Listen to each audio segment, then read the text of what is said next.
welcome you all to this session. ये Prabha Khetan foundation का एक वर्टिकल है कलम, which is brought to you by Sri Siemens, and Abhikal Foundation is the organizer, and it's obviously held here. It's such a beautiful venue, Hyatt, with all the support, love, and attention to the detail, hospitality. And I am Shrishti Trivedi. I am Ehsaas Women of Raipur, and like Kala, we organize a vertical known as Right Circle. So this कलम basically इसके 50 से भी plus volume हो चुके हैं, जिसमें बहुत मशहूर ऑथर्स आए हैं बड़े बड़े पब्लिकेशन हाउसेस से, and all sessions have been conducted in such a perfection manner, and all thanks to the team, all thanks to Abhikal Foundation. So, not taking much of your time, I would like to invite Karan sir to say a few words welcoming our guest and our author. Thank you so much. मैं और higher team आप लोगों का तहे दिल से स्वागत करते हैं, और सबसे ज़्यादा खुशी मुझे आज के सेशन में सिर्फ इस चीज़ की हो रही है कि आज बहुत समय के बाद एक बार डिफरेंट तरीके का हम लोगों का इवनिंग हुआ है। हम लोग आज तक इसको ऑनलाइन, वर्चुअल, कुछ ऐसे नामों से जानते थे। एटलीस्ट इन पिछले 2 सालों में आज पहली शाम ऐसी है कि हम मिल के साथ बैठ के इस सेशन को एंजॉय करने वाले हैं। मैं और हायर टीम बहुत तहे दिल से आपका स्वागत करते हैं सर। थैंक यू आपकी प्रेजेंस और टाइम के लिए, और we are very happy to have you here. The regards from all the teams towards you, and you know we बहुत अच्छे से हम लोग इसको we look forward that we can definitely enjoy one of a very versatile evening today. Thank you so much. Welcome. Thank you, Karan sir, for your kind words. So, Kalpana answer. Okay, so आज की शाम हम मनोरंजन त्रिपाठी जी को सुनने का अवसर हमें प्राप्त हुआ है। हम a little about the author, a little about Mr. Tripathi. So Manoj ji तकरीबन 30 सालों से पत्रकारिता में हैं। दैनिक से शुरुआत और फिर हिंदुस्तान टाइम्स ग्रुप होते हुए news 18, network India news, ETV में एडिटर रहे हैं। आप अजय देवगन, परेश रावल, कार्तिक आर्यन की सुपरहिट फिल्म अतिथि तुम कब आओगे पार्ट 2 कब के डायलॉग राइटर हैं। पत्रकारिता में पुरस्कारों के साथ साथ आपने जी टीवी में singing reality show Sa Re Ga Ma Pa, Antakshari, Shri Singaar, Sangam कला जैसे नेशनल प्लेटफॉर्म्स पर बतौर गायक भी कई अवार्ड्स जीते हैं। फिलहाल आप जी मीडिया के एडिटर हैं। कोट काकोरी आपका पर्दा उपन्यास। Next, I would like to give a small introduction about our versatile conversationalist, Gaurav Shukla. Chhattisgarh में आनंद में इनका जन्म हुआ। इंजीनियरिंग की पढ़ाई के बाद पत्रकारिता में अनुभव रहा है और जी मीडिया ग्रुप में बतौर एंकर गौरव सर ने काम किया है। Abhikal Foundation के संस्थापक रहे हैं, which is doing a fabulous job in the field of education. कलम रायपुर के संचालक हैं sir, obviously everybody knows that here. संज्ञा PR के फाउंडर गौरव सर हैं। इनका डीप इंटरेस्ट, विशेष इंटरेस्ट साहित्य शिक्षा और ग्रामीण उत्थान में रहा है। So I welcome Gaurav sir and Mr. Tripathi to please come and take your seats. We'll start with बहुत बहुत शुक्रिया सृष्टि, आपने प्रोग्राम इनिशिएट किया। श्री सीमेंट्स द्वारा प्रस्तुत प्रभा खेतान फाउंडेशन, अभिकल फाउंडेशन, एहसास वुमेन रायपुर, हायत रायपुर, लिटरेचर के लिए बहुत से लोग, बहुत सी संस्थाएं लगातार काम कर रही हैं।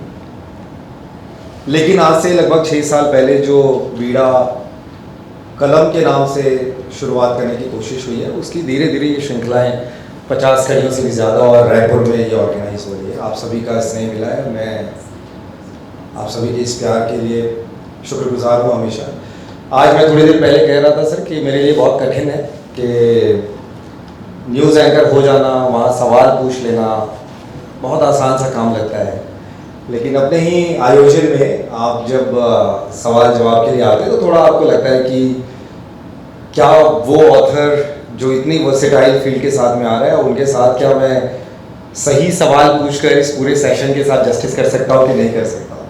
तो ये दबाव हो सकता है मेरे प्रश्नों पे झलक जाए, तो मुझे माफ़ करिएगा, लेकिन मैं कोशिश करूँगा कि हमें बहुत खुशी है कि आज मनोज राजन जी ने हमारा आमंत्रण स्वीकार किया। हम दिसंबर से इन्हें आमंत्रित कर रहे थे और उत्तर प्रदेश के चुनाव जो पूरे देश में सबसे ज़्यादा नज़र सबकी थी, उस चुनाव में मीडिया हाउस के साथ जुड़े पत्रकार के तौर पर इनकी काफ़ी जिम्मेदारी थी। तो आपका आना उस समय से रुका हुआ था और जैसा कि करण जी ने बताया कि हम लंबे समय के बाद एक कलम का फिजिकल सेशन कर रहे हैं, तो वो जो रुका हुआ फैसला था वो आप ही के साथ अब अपने अंजाम पे पहुंचा है।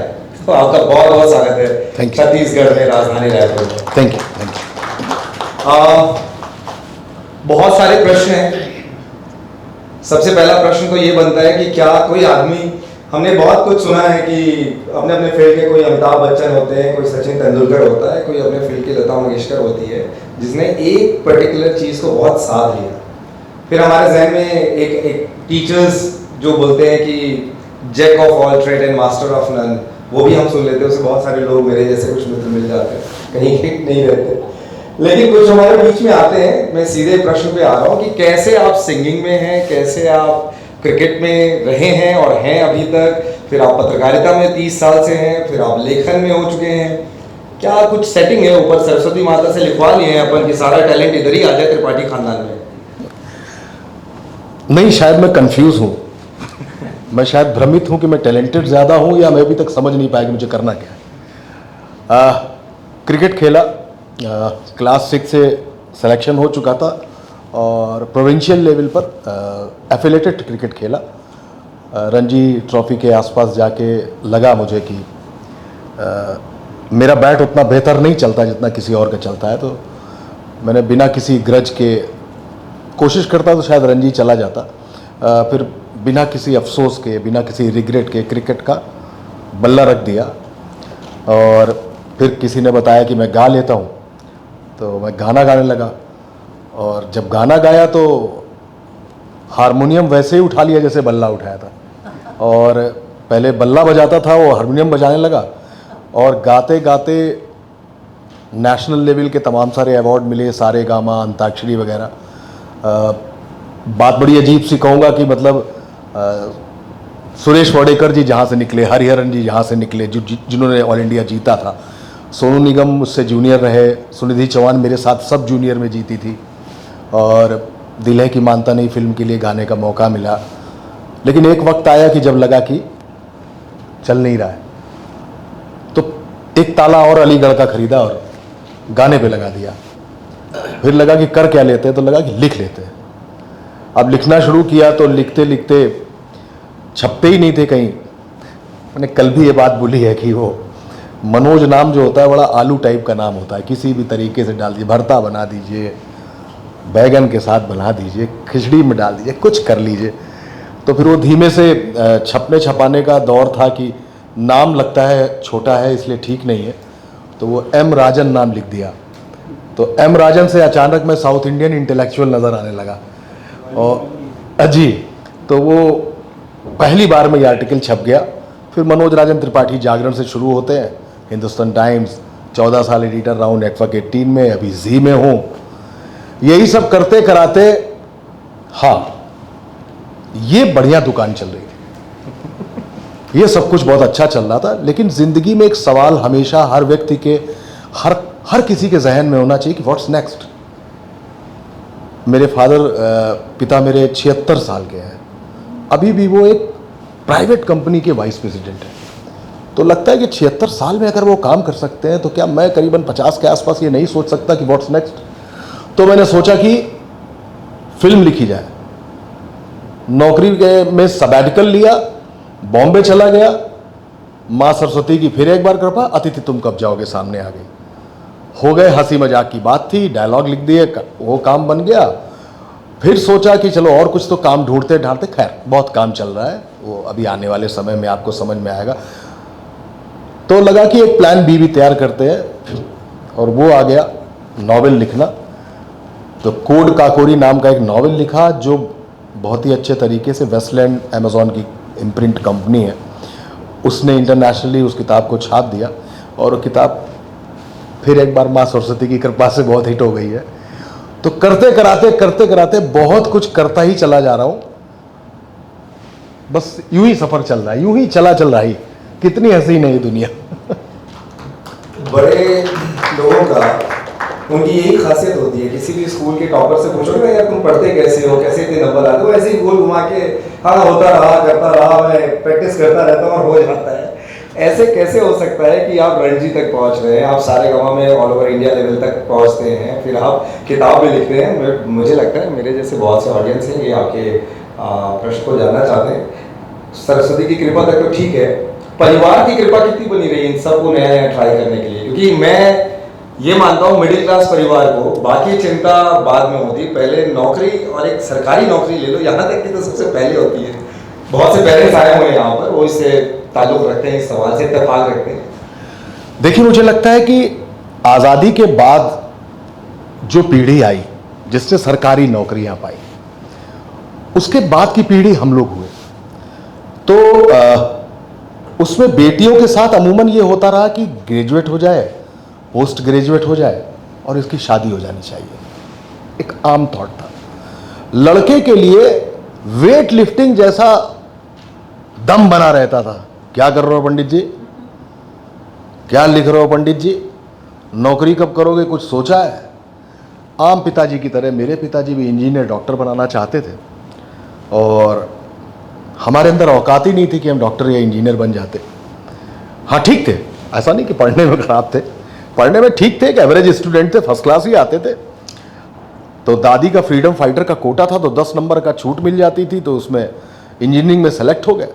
और सेलेक्ट होने के बाद पल्प एंड पेपर मिल रही थी मुझे, तो मैंने कहा नहीं, पल्प एंड पेपर तो नहीं लेनी, ये तो शान के खिलाफ है, लेनी है तो सिविल लेनी है, क्योंकि उस ज़माने में सिविल का बहुत स्कोप था, जैसे आजकल कंप्यूटर साइंस का, तो सिविल लेनी है। उसके बाद सर नट बोल्ट फिट करने वाले जो कारीगर होते हैं उसमें भी सिलेक्शन नहीं हुआ, नहीं कर पाए उसमें भी कुछ, और पिताजी का वो सपना अधूरा रह गया। आज भी उनकी एक आंख में डॉक्टर और एक आंख में इंजीनियर मुझे दिखाई देता है, और कभी स्टेथोस्कोप सामने होता है, कभी कंप्यूटर स्क्रीन सामने होती है। मैं आज भी सोचता हूँ कि उनकी एक आंख में कलम दिख जाए, एक आंख में अखबार या टीवी दिख जाए, एक आंख में फिल्म दिख जाए, हैं संतुष्ट हैं। अब तो 76 साल के हैं, मेरा क्या बिगाड़ लेंगे, हम खुद ही 50 साल के होने वाले हैं। अब 50 साल के वो बेटे से भला क्या उम्मीद रखेंगे कि कब ये इंजीनियर बनेगा, कब क्या होगा। बट मेरा मानना है कि अगर आप इंजीनियर बनना चाहते हैं तो नाम कमाइए, सुंदर पिचाई बनना पड़ेगा आपको। अगर आप एयरफोर्स में भी काम करते हैं तो आपको राकेश शर्मा बनना है, अंतरिक्ष में जाना है आपको। अगर आप एक साइंटिस्ट बनना चाहते हैं तो आपको होमी भाभा बनना ही बनना है, वरना इंजीनियर्स की भीड़ है, डॉक्टर्स की भीड़ है, लेखकों की भीड़ है, कवियों की भीड़ है, हर चीज की भीड़ है। शायद हर किसी को लगता है कि नामा बहुत जरूरी है। हमारे उत्तर प्रदेश में नामा बोलते हैं पैसे को, नामा बहुत जरूरी है, लेकिन मेरा मानना है कि नाम बहुत जरूरी है। नाम होगा तो पैसा बाई प्रोडक्ट होगा, और अगर नाम नहीं हुआ तो गांधी जी के बगल में समाधि हमारी भी बने, इसका सपना कैसे पूरा होगा। हम जब अर्थी पे जा रहे हो और लोग राम नाम सत्य बोलते हुए हमें लकड़ी पे लेटाएं, तो कम से कम उस शमशान घाट पे एक 5-10 हजार लोगों की तो भीड़ होनी चाहिए। वो कैसे मिलेगी? तो वो एक चाहत हमेशा बनी रहनी चाहिए। आप हैं, आप एंकर रहे, मीडिया में रहे, अभिकल्प भी चलाते हैं, प्रभा खेतान से भी जुड़े हैं, कलम में भी मगजमारी कर रहे हैं, और आप मुझसे बात भी कर रहे हैं। क्यों कर रहे हैं? जो आप कर रहे हैं वही तो मैंने किया। मेरे में क्रिकेट है, गाना है, पत्रकारिता है, फिल्म है, नॉवेल है, वही आप में भी है, सब में है। बहुत सारे जिनके बाल मैं सफ़ेद देख रहा हूँ, जिनकी उम्र को उनके चेहरे पर पढ़ रहा हूँ, उन सबके अंदर सब कुछ है। बस ये है कि हमने अपने कर्म से उसको एक्सप्लोर कितना किया, क्योंकि ऊपर वाले ने, कुदरत ने सबको जो टैलेंट दिया है वो एग्जिबिट करने के लिए दिया है। आप जिस रोल को निभाने आए हैं वो कुदरत आपसे खुद ही निकलवा लेगी, खुद ही निकलवा लेगी। और एक दिन एक हॉल होगा, एक बहुत बड़ा ऑडिटोरियम होगा, या तो आपकी पेंटिंग लगी होगी, या आपका गाना बज रहा होगा, या आपकी किताब पढ़ी जा रही होगी, या आपका सॉफ्टवेयर किसी काम आ रहा होगा, या आपने कोई ऐप बनाया होगा, या हर्षदीप जैसे चार्टर्ड अकाउंटेंट्स बहुत बड़ी फर्म खोल के पूरे देश का अकाउंट संभाल रहे होंगे, उनकी पत्नी की कविता कहीं जाकर किसी बहुत बड़ी कवित्री से ऊपर जाके पढ़ी जा रही होगी। आप साहब ठाकुर लिखते हैं पर पंडित हैं, तो इनके नाम का ही कॉम्बिनेशन गजब है, तो इनकी कविताएं भी कहीं देश विदेश तक गूंजती। सबके अंदर है, बस कितना एक्सप्लोर हो सकता है इसकी बात। सही है, सबके अंदर जी भर के टैलेंट है, बस ये है कि उसे एक्सप्लोर किया जाए, उसे मंच मिले। तो मनोज राजन त्रिपाठी जी जब लिखने लगे, नाम में कुछ बदलाव कर दिया, आपके आर्टिकल छपने लग गए, एम राजन हो गए वाली बात आ गई। लेकिन कोर्ट काकोरी पे आते हैं, ये चर्चा में बहुत आवश्यक है कोर्ट काकोरी का जिक्र होना और उस पर बातचीत होना, उसको डिकोड करना। तो दो सवाल तो आ रहे हैं। पहला कि व्हाट्स नेक्स्ट, आपने ये बोला है कि हर एक बार आगे बढ़ने के लिए बहुत ज़्यादा आवश्यक है कि ये सवाल अपने जहन में अंदर से पूछा जाए। तो ये 30 साल की पत्रकारिता में स्थापित हो जाने के बाद एक पत्रकार को लगता है कि किताब की शक्ल में, उपन्यास में मुझे कुछ लाना चाहिए। तो कोर्ट काकोरी की प्लॉटिंग जब आपके जहन में आए, उसके पीछे की क्या पृष्ठभूमि थी? कितने सालों तक आप इसे अपने भीतर ही भीतर सुलझाते रहे, या कितना वक्त आपको लगा कि इसको पूरा एक उपन्यास की शक्ल में आप ला पाएँ? क्या वो सिर्फ वो सबैटिकल आपकी लीव जो थी 2 साल की, 1 साल की, उसी बीच के आसपास का ये दौर है? इस पर कुछ ज़्यादा प्रकाश डालें। सर ऐसा है कि जिंदगी की जो क्लोजिंग है वो हर 31 मार्च को नहीं होती। क्या बात, वाह, आपको एक 5 साल 10 साल का वक्फा तय करना होता है, और फिर तय होता है कि आप हो क्या रहे हैं, आप बनने क्या जा रहे हैं। 96-97 के आसपास की बात है, आप ही के, तब छत्तीसगढ़ अलग नहीं हुआ था। मैं मध्य प्रदेश के चंबल में गया, एक आलोक तोमर जी बहुत सीनियर जर्नलिस्ट हुआ करते थे, उन्होंने मुझको टिप ऑफ दिया था। तो मैं गया तो उस परिवार से मिला, उस डकैत तो नहीं था उस समय, उसके परिवार से मिला, पूरी रिसर्च की मैंने, और पूरी रिसर्च करने के बाद एक कहानी तैयार की, और कहानी तैयार करके एक ट्रंक में रख दी, एक दराज में डाल दी, कि जब जिंदगी लिखने से फुर्सत मिलेगी उस दिन कुछ लिखूंगा। क्योंकि अभी तक पेट पाल रहा था, आत्मा जब भी पालने की कोशिश करता था तो वो कहानी हमेशा दराज में रखनी पड़ती थी, कि आत्मा तो इसी से पलेगी। मैं जो आपसे बात कर रहा हूं ये आत्मा पल रही है, उसको अच्छा लग रहा है, और जो मैं कमा पा रहा हूं उससे बेटा पढ़ रहा है, बेटी की शादी करनी है, माँ बाप की सेवा करनी है, घर बना लिया है, भगवान ने औकात से ज्यादा दे दिया है। तो ये कहानी लिख के छोड़ी थी कि अचानक एक दिन मैगजीन में मैंने पढ़ा कि एक फिल्म आ रही है, तिग्मांशु धूलिया की फिल्म थी, और वो बैंडिट क्वीन में कास्टिंग डायरेक्टर थे शेखर कपूर जी के लिए। तो बाय द वे जब वो शूटिंग चल रही थी धौलपुर और चंबल वाले इलाकों में, तो उन्होंने भी कोई एक कहानी पढ़ी। अब वो कहानी जो 96 में मनोज राजन त्रिपाठी ने पढ़ ली थी, वो कहानी तिग्मांशु धूलिया ने करीबन 2000 के आसपास की बात है तब पढ़ ली। वो कहानी दोनों आपस में मैच कर गए, और तिग्मांशु धूलिया साहब ने वो फिल्म बना दी। उस फिल्म का नाम था पान सिंह तोमर। जब मैंने वो कहानी देखी तो मैंने कहा, अरे बाप रे बाप, मेरे तो कागज कारे जो थे वो तो कोरे कागज हो गए। तो समझ में आया कि फिजा में तैरती हैं कहानियां, ये घूमती रहती हैं यूं ही, लपक लेना चाहिए इनको। फिर जिंदगी लिख रहा था, लगता है जिंदगी ही लिखता रहूंगा क्या, तो छोड़ा, नहीं करना, हो गया, कमा लिया, अभी बॉम्बे भागना है, then sabbatical, then to Bombay, Bombay घूमा, ये बड़ी किस्मत के बड़े बड़े लोगों से मिला.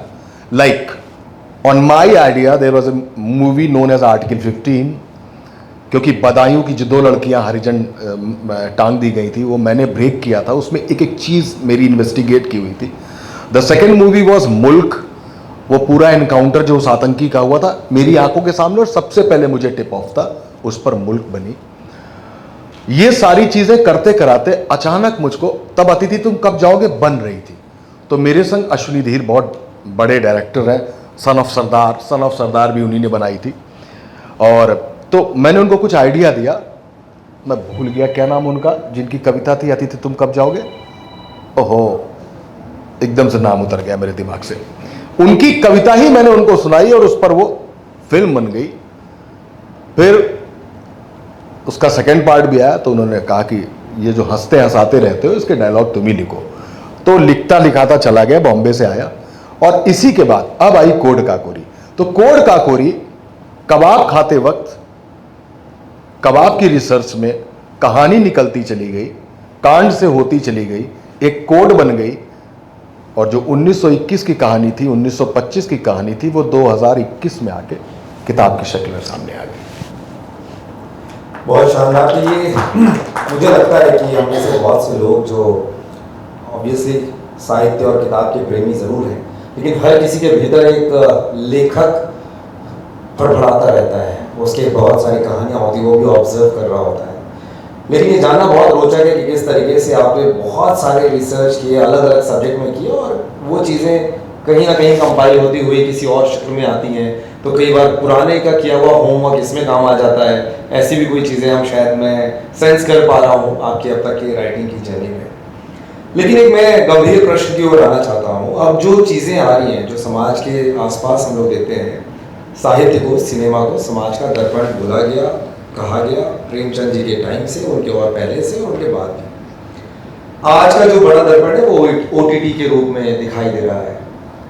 और जब OTT की बात होती है तो वहाँ पर लगातार हिंसा है, गालियाँ हैं, न्यूडिटी है. तो क्या ये चीज़ें पहुँचते पहुँचते यहीं तक पहुँच गई? यही सच्चाई है बस समाज में? जो OTT दिखा रहा है यही एक्चुअल साहित्य दर्पण है जो OTT पे है?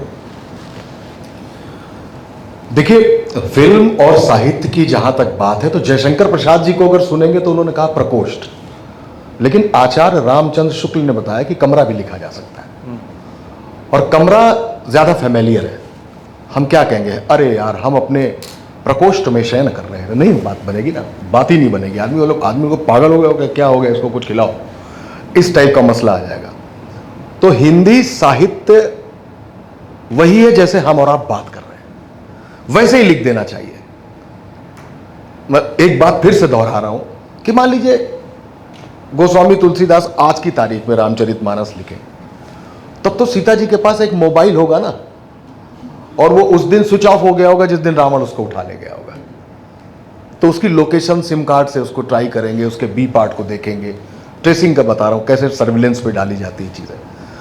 और भगवान राम ये भी देखते कि वो फेसबुक पर कब से नहीं है, या गोदान पड़ी जाए तो उसमें भी हरिया के पास पतली पिन वाला चार्जर होगा ही होगा. तो ये आज के परिप्रेक्ष्य में साहित्य जिस तरीके से देश काल परिस्थिति बनती जाए, उस परिस्थिति के हिसाब से वो चीज लिखी जाती है. आज सारे लोग जानते हैं कि उनके बच्चे, उनके नाती पोते हर वक्त मोबाइल और कंप्यूटर पे कोई ना कोई गेम खेलते हैं. किसी को हल्क देखना है, किसी को एवेंजर्स द एंड गेम देखनी है, कोई मनी हेस्ट वो देख रहा है. हम जब तक उनसे जुड़ेंगे नहीं, आप सोच रहे हैं यार मैं इसको देख रहा हूं व्हाट्सएप पे ऑनलाइन दिख रहा है, अरे जाइए देखिए वो इंस्टा पे ऑनलाइन है, गौर करिए जाके, वो वहां पे चैट कर रहा होगा. आप जब तक ढूंढेंगे हो सकता है वो क्यूपिड पे भी हो. तमाम सारी चीजों में कहीं ना कहीं वो कुछ ना कुछ कर ही रहा होगा. आपको उनके संग जुड़ना पड़ेगा. तो अब आई बात की गालियां, OTT, न्यूडिटी. 2 लड़कियां थी, उन दोनों ने कॉलेज की कैंटीन में एक साथ जहर खा लिया, सत्य घटना. और इसके बाद उनका पोस्टमार्टम होना था, तो पोस्टमार्टम हाउस में उनकी बॉडीज आई, और चूंकि सूरज डूब चुका था तो कानूनन पोस्टमार्टम सूरज डूबने के बाद नहीं होता है। एक खास बात आपको बताने की कोशिश करूंगा कि पोस्टमार्टम डॉक्टर्स नहीं करते। एक संविदा पर कॉन्ट्रैक्ट पे एक पोस्ट होती है जिसको जल्लाद बोलते हैं, और वही बॉडी का पोस्टमार्टम करता है। और चूंकि वो बॉडी का पोस्टमार्टम करते हैं, लिहाजा उनका शौक होता है अमूमन कि वो शराब के नशे में रहते हैं। सोचिए ना, किसी की सड़ी बॉडी है, किसी की एक्सीडेंटल बॉडी है, वो उसको काटेगा भी, उसको देखेगा भी, उसका दूसरा भी प्रिजर्व करेगा, उसका दिल भी निकालेगा, उसका सब कुछ देखेगा। कैसे देखेगा? इंसान है ना। लेकिन उन्होंने उन दो लड़कियों की, जो कि लिस्बियन थी बाद में, उन दोनों लड़कियों के साथ पोस्टमार्टम होने से पहले, अब उसको रेप तो नहीं कहेंगे क्योंकि लड़कियां तो मर चुकी थी, लेकिन फिर भी लाशों के साथ संभोग किया गया जल्लादों द्वारा। अब ये घटना मैं बता रहा हूं आपको, कैसा लग रहा है सुनने में? क्या हर विभत्सता एक कहानी हो सकती है? नहीं हो सकती है। बहुत सारी कहानियां ऐसी हैं जिसमें बाप ने बेटी का बलात्कार कर दिया। क्या हम इस कहानी को दिखाना चाहिए? नहीं दिखाना चाहिए। इसलिए नहीं दिखाना चाहिए कि हर विभत्सता कहानी नहीं होती है। इसलिए जरूरी नहीं है कि हम, मानता हूं, मैं भी गाली बोलता हूं, मैं खूब जम के गाली बकता हूं, राइटर हूं, बोल देता हूं। डिमांड करते हैं लोग कि गाली लिखो, मुझसे बोलते हैं। पर मुझे लगता है, चलिए कोट काकोरी का एक रेफरेंस दे देता हूं। भूरेलाल यादव जो नेता है, उसके साथ मेरा इंस्पेक्टर अशफाक उल्लाह बिस्मिल उसको धमका रहा है और उससे कहता है, सिंघम देखे हो? तो बोले हाँ देखे हैं। तो बोले सिंघम 2 देखी है? बोले हाँ देखी है। बोले आज हम उसी मूड में हैं, नेताजी के खिलाफ 180, 120B, 304 में मुकदमा दर्ज करो, आज इनकी सारी रंगबाजी इनके कमोड में घुसेड़ दूंगा। अब कमोड में घुसेड़ दूंगा तो कमोड तो खराब शब्द है नहीं, कमोड तो सभी लोग कहते हैं। लेकिन जैसे ही मैंने कमोड शब्द लिखा, गाली लिखी भी नहीं, गाली दिखी भी नहीं, पर सुनाई दे गई। यह भी एक तरीका हो सकता है, यह भी एक शानदार तरीका हो सकता है चीजों को लिखने का, क्योंकि हमारे समाज में आम बोलचाल में अबे, मैंने किसी अपने दोस्त को बचपन में अबे कह दिया था, दादी ने मुझे बहुत मारा था।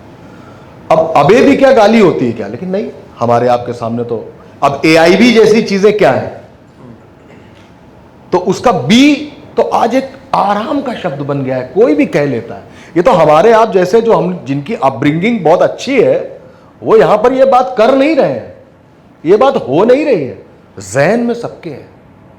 और कोई भी अगर ये सोच रहा है कि ये चीज किसी ने सुनी नहीं, ये चीज किसी ने देखी नहीं, ये हमारे बच्चे को मालूम नहीं है, सबको सब मालूम है।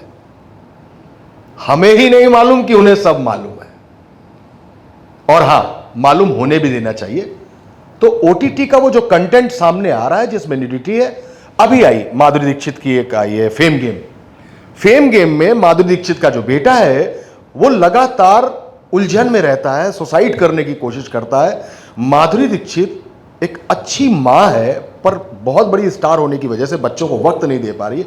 एक बार वो अपने बेटे से रिक्वेस्ट करके उसके कंधे में हाथ रखती है और उससे पूछना चाहती है कि उसको परेशानी क्या है। फिर वो उससे पूछती है, आर यू गे? तो पहली बार अपनी मां के चिपक कर रोने लगता है और वो कहता कि हां मैं गे हूं। यह बात बहुत अच्छी थी कि एक मां ने एक परेशान बेटा जो किसी वक्त आत्महत्या कर लेता, शायद उसके अंदर के प्रेशर कुकर की सीटी निकाल दी, उसने बता दिया कि यस आई एम गे। अब यहां तक कहानी बिल्कुल ओके थी, लेकिन अब मां कहती है किसके साथ? तो अपना दोस्त बुलाता है, कहता है ये मेरा फ्रेंड है।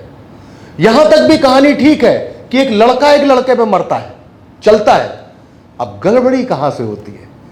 गड़बड़ी वहां से होती है जब एक लड़के और एक लड़के का बेडरूम सीन दिखाया जाता है। हमने गे कह दिया, हमने गे पूछ लिया, हमने गे समझ लिया, यहां तक ओके है।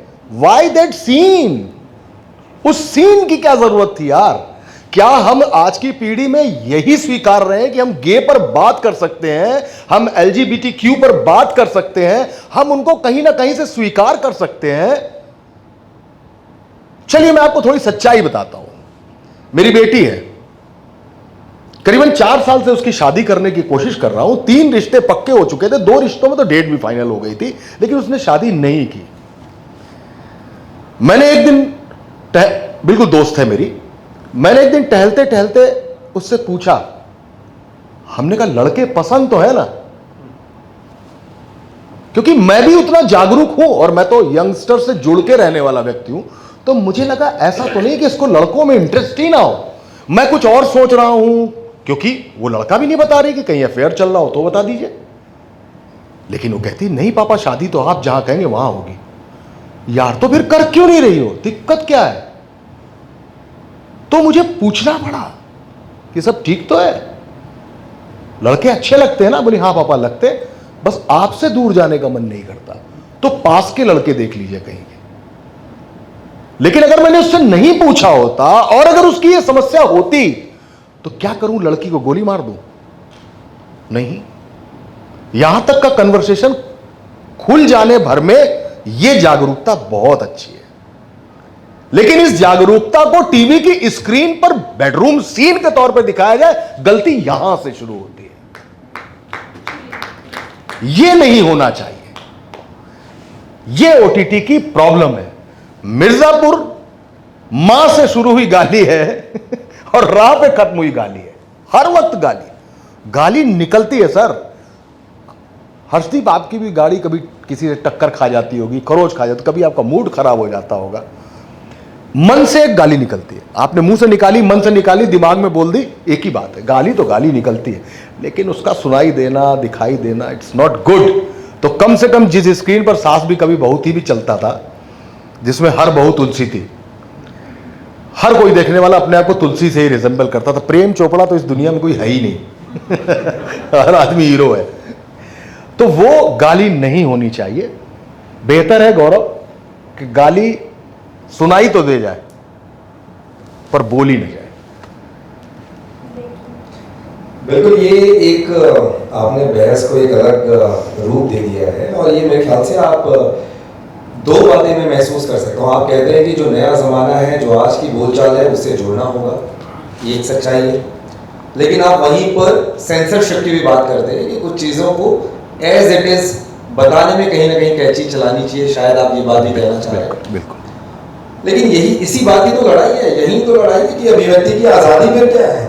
फिर जो चीज़ आपको अभिव्यक्त करना है वो अगर एज इट इज़ नहीं हुई, आपने सेंसरशिप चला भी दिया, तो फिर ये तो वही बात होगी कि आप जैसा सेंसर बोर्ड का प्रेसिडेंट बैठेगा या बोर्ड होगी तो अलग तरीके से कैंची चलेगी, कोई दूसरा बैठेगा तो अलग चलेगी। तो स्टैंडर्डाइजेशन कैसे हो पाएगा कि भाई ये सही है और ये गलत है? हमेशा समस्या उस बात की होती है, बाइनरी होनी चाहिए ना कोई चीज़ें, यस और नो। अगर ये एनालॉग मोड में रहेगी कि इतनी दूर तक ठीक है, उसकी बात करनी है, तो वो पैरामीटर तो सर हर बार फ्लक्चुएट होगा। ये इसमें तो कन्फ्लिक्ट होंगे हमेशा आपके वाले उपाय में। चलिए, मुझे लगता है कि मैंने जो लड़कियों की लाश के साथ संभोग की बात कही वो गलत कह रहा हूं शायद मैं। वो बेहतर तरीका था समझाने का कि वो कहानी सामने नहीं आनी चाहिए। बाप किसी बेटी के साथ बलात्कार करे, ये कहानी नहीं आनी चाहिए सामने। ये छोटे छोटे हैं, समाज की संस्कृति नहीं है ये। घटनाएं हो जाती हैं, हैवान तो किसी के अंदर भी हो सकता है, एक बाप के अंदर हो गया। रमन राघव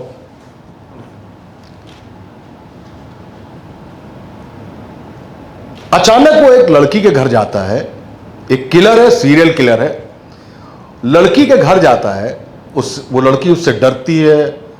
मैं थोड़ा सा खुल के बोलूंगा और क्षमा चाहूंगा क्योंकि सवाल भी इन्होंने खुल के बोलने वाला बोल दिया है। तो रमन राघव जाता है, लगता है कि इसकी पुरानी गर्लफ्रेंड है। अब आप जैसे जैसे सीन में आगे बढ़ रहे हैं आपको लगता है कि थोड़ी देर बाद यह पता लगता है कि वो तो उसकी बहन है, सगी। और वो अपनी बहन से कहता है, माफ कीजिएगा, यू कंपेल्ड मी। बहन से कहता है कि 15 साल की उम्र में जब तुम्हारे कपड़े उतारे थे वो दृश्य याद है आज तक कि नहीं याद है? वो रात याद है जब बिस्तर में तुम्हारे साथ गुजारी थी? मैं बहुत अच्छे तरीके से बता रहा हूं आपको, ऐसे कहा नहीं था उसने।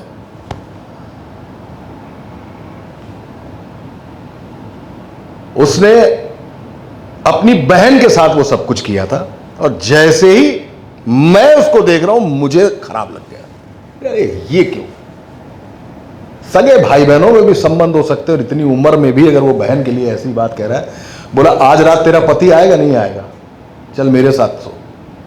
और ये लैंग्वेज आप समझ लीजिएगा क्या होगी, मैं फिर भी वो लैंग्वेज बोल नहीं पा रहा हूं।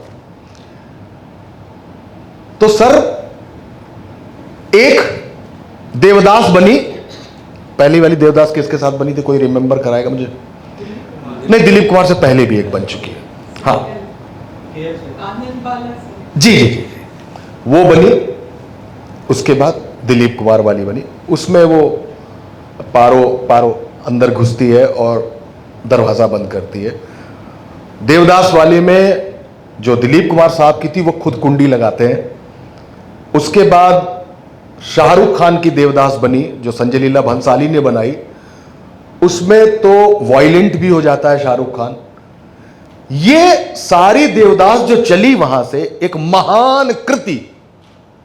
महान कृति जिस पर बार बार लोग फिल्म बनाना चाहते हैं, सुधीर मिश्रा ने उस पर दास देव बना दी। एक ऐसा देव जो दास है, उन्होंने उसको अलग मायने निकाले, बट ठीक है।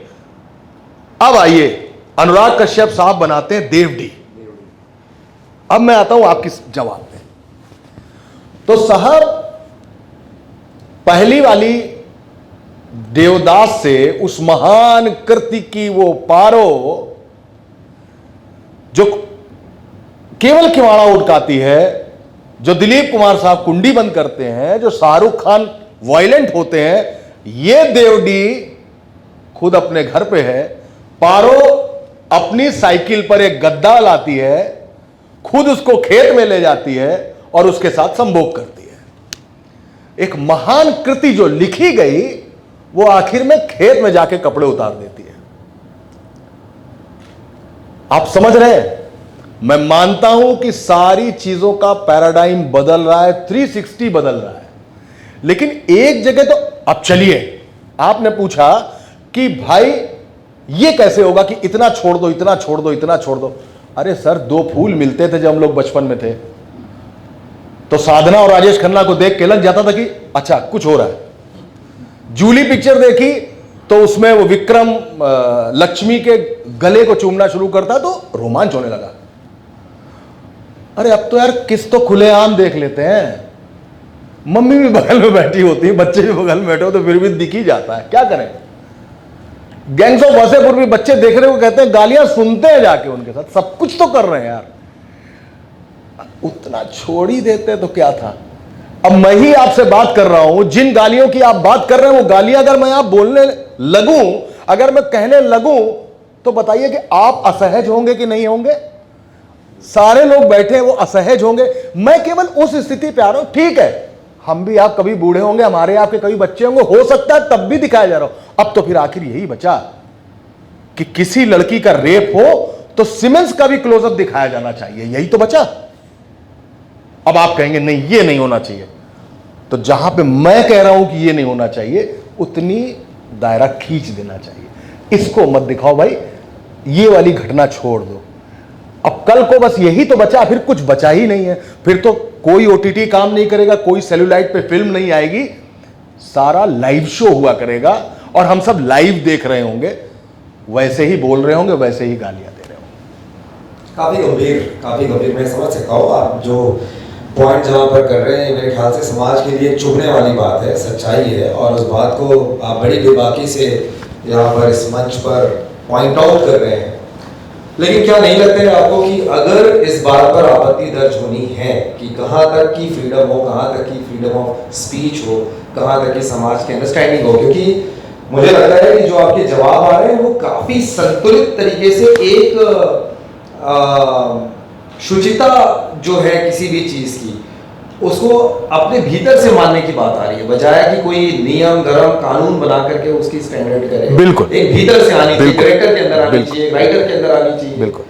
तो मीडिया पर भी बहुत बड़ा सवाल होता है। आप मीडिया से ताल्लुक रखते हैं, 30 साल से लंबा आपका अनुभव है, मैं आता हूँ उस पर भी सवाल, तो मीडिया पर भी बहुत उठ रहे हैं सवाल, जिस तरीके से कि क्या चीजें आनी चाहिए, नहीं आनी चाहिए। मीडिया भी सवालों के दायरे पे है, जो एक ऐसा तंत्र, लोकतंत्र का चौथा स्तंभ जो सब पर सवाल उठा सकता है।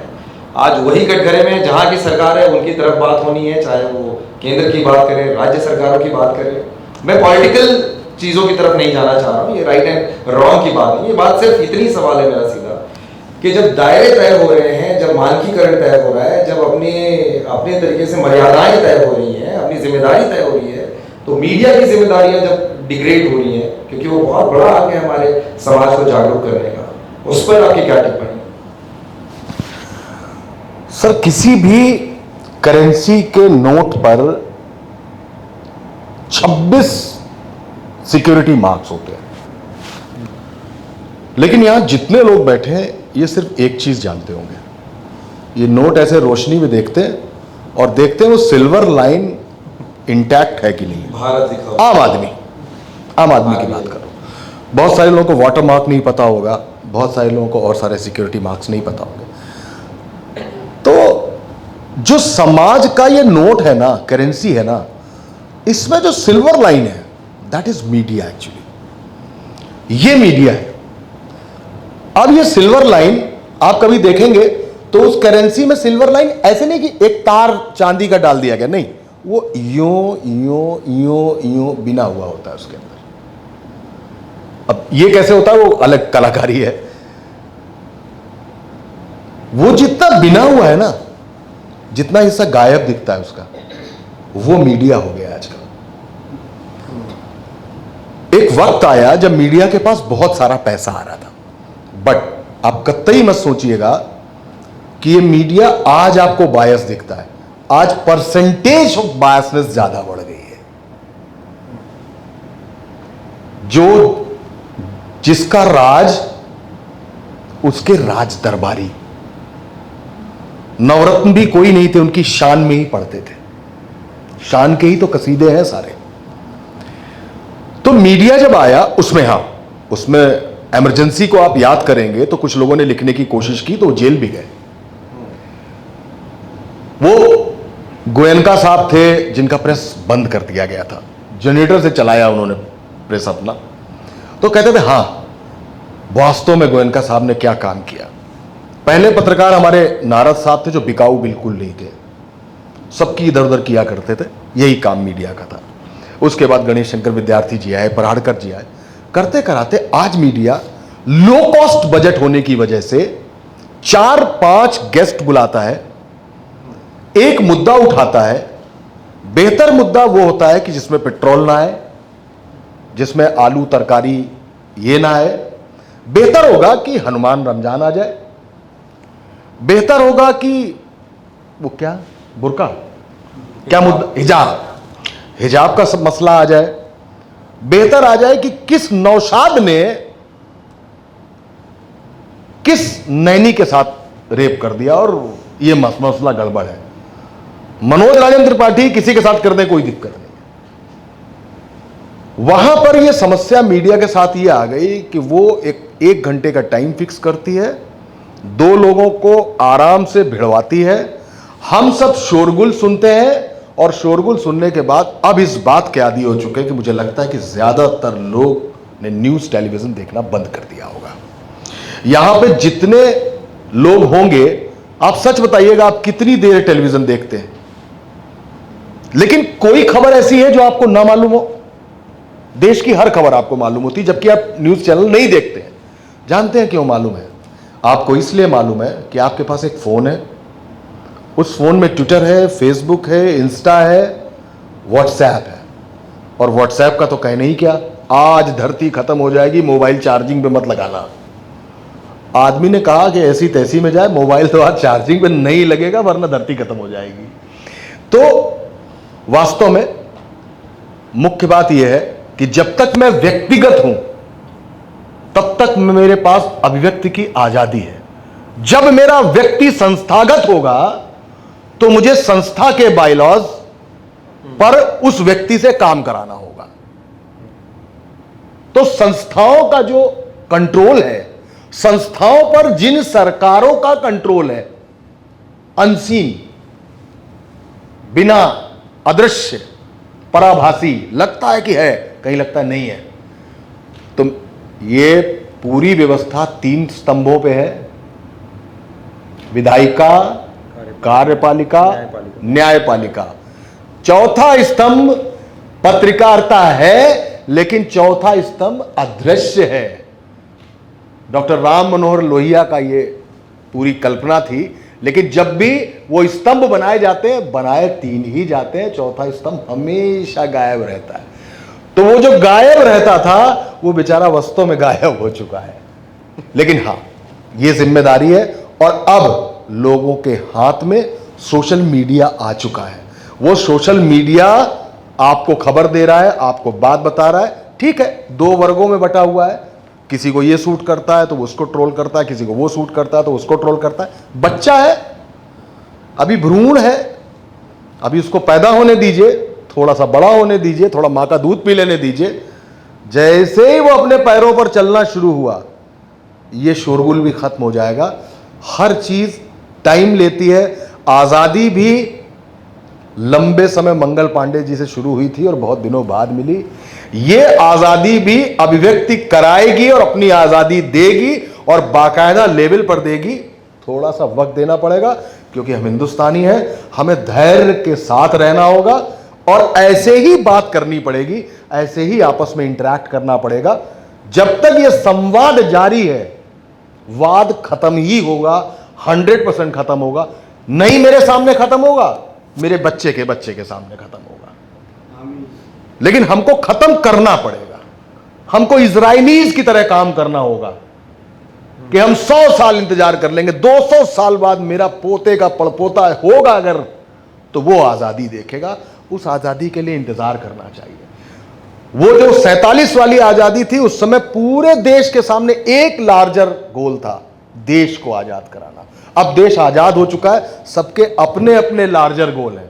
मेरा गोल है मैं किताब छाप दूं, नाम हो जाए, मेरी शाहरुख खान के साथ फिल्म आ जानी चाहिए, ये हो जाना चाहिए, ये मेरा गोल है। किसको पड़ी है समाज की? उसको, हरदीप को लगता होगा कि उसका सीए वाला मसला, स्टार्टअप वाला खूब चल जाए। इसको लगता होगा कि वो हिंदी कैसे ठीक से बोलना और शुरू कर दे, समझना आना शुरू कर दे, सब कुछ हो जाए। सबके अपने अपने गोल है, लार्जर गोल किसी का नहीं है। ये संवाद ही लार्जर गोल बनाएगा, और एक दिन वो आएगा जब मूल रूप से स्थापित हो जाएगी अभिव्यक्ति की आजादी। और फिर एक बार कह रहा हूं, जिंदगी की क्लोजिंग हर 31 मार्च को नहीं होती है। वेट कीजिए, सारे लेजर आखिर में 0 बैलेंस पे ही आएंगे। कोर्ट काकोरी पर बातचीत होनी है, कोर्ट काकोरी से ज्यादा हर्षदीप पर बात होगी, 31 मार्च की क्लोजिंग पे बात होगी, और मेरे को लग रहा है अकाउंट और फाइनेंस पे हम लोग आज के इस सत्र में। और एक लेखक जो इतने वर्सेटाइल है, एक मजेदार बात, मैं क्योंकि हो सकता है सवाल ऐसे गंभीर हो गए और उनके जवाब इतने ज्यादा महत्वपूर्ण थे कि हमको लगने लगा है कि मनोज राजन त्रिपाठी एक ऐसे लेखक होंगे जिन्होंने बहुत गंभीरता के साथ जो गंभीर मसलों की फिल्म होती है ना, वो कुछ बनाए, लेकिन ऐसा कुछ है नहीं। तो मुझे लग रहा है हमारे जो पाठक हैं वो दिग्भ्रमित ना हो जाए, कोर्ट काकोरी के कॉमेडी के बारे में भी कुछ जरूर बात बताएं, वरना छवि यही बनने लग रही होगी कि बड़े गंभीर मसलों पे बिल्कुल तीखे बाण छेड़ने वाले एक बेबाक पत्रकार से हम बात कर रहे हैं। पत्रकार बेबाक ही होता है, लेकिन थोड़ा हम ये जिक्र करें, फिर मेरे ख्याल से प्रश्नों का सिलसिला हम लोगों के बीच में भी लेना हम शुरू कर लेंगे। एक लास्ट चीज आपकी कॉमेडी, कॉमिक सेंस पर लेते हुए,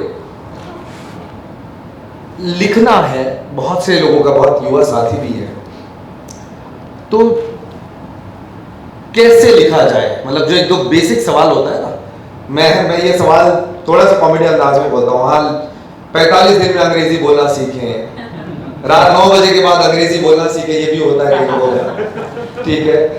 तो बहुत जगह ये भी लिखा होता है अंग्रेजी स्पीकना सीखें। हाँ। तो मैं ये बहुत स्मॉल टिप, बहुत छोटे टिप की तरह नहीं, लेकिन हाँ जरूर आपका अनुभव समझना चाहता हूँ कि लेखक होने के लिए कैसी शुरुआत करें? देखिए सर, ऐसा है कि कहानी और कैरेक्टर लपकने पड़ते हैं। मैं आज इस कमरे से बाहर जाऊंगा तो कुछ लेके जाऊंगा, आपको पता भी नहीं चलेगा मैंने क्या चुरा लिया।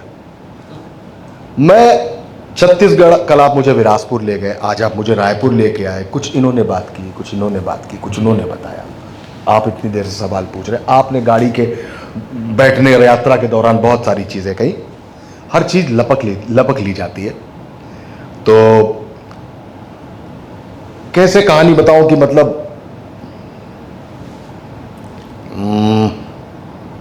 वो वाली छोड़ देता हूं क्योंकि वो कल बताई है ऐसी एक कहानी। चलिए आता हूं।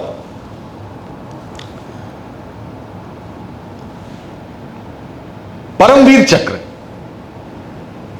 सबको दिया जाता है, सबको मतलब जो बहुत जाबाज हमारे।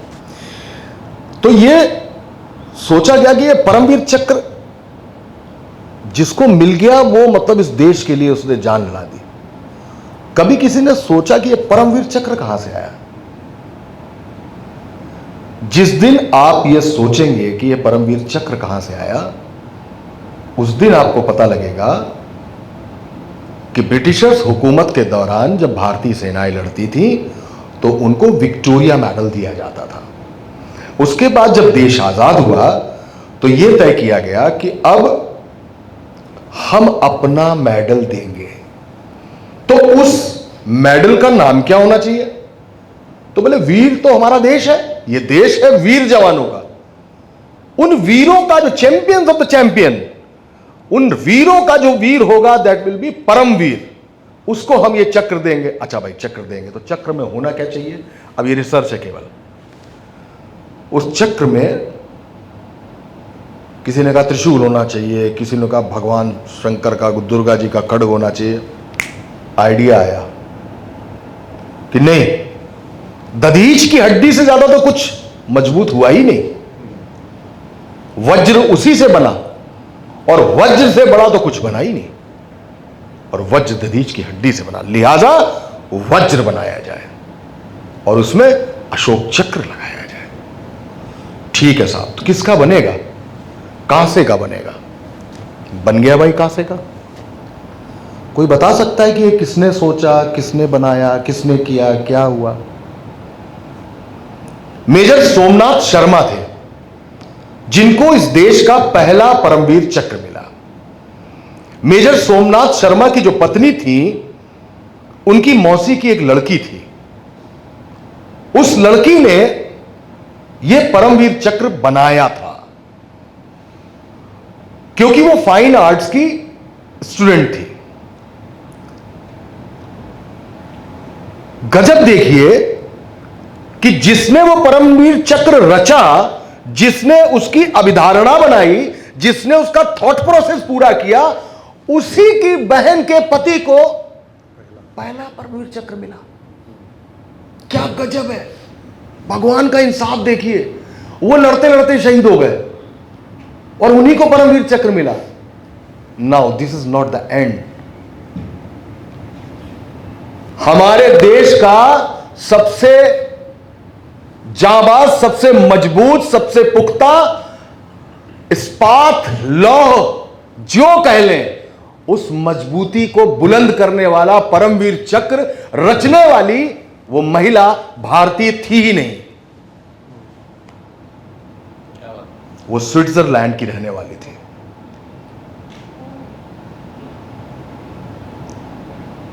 देश के एक सेना के एक मेजर को वो ब्रिटेन में मिलती है, दोनों की आंखें मिल जाती हैं, दोनों के बीच रोमांस हो जाता है, वो उससे शादी कर लेता है और उनको ब्याह कर भारत ले आता है।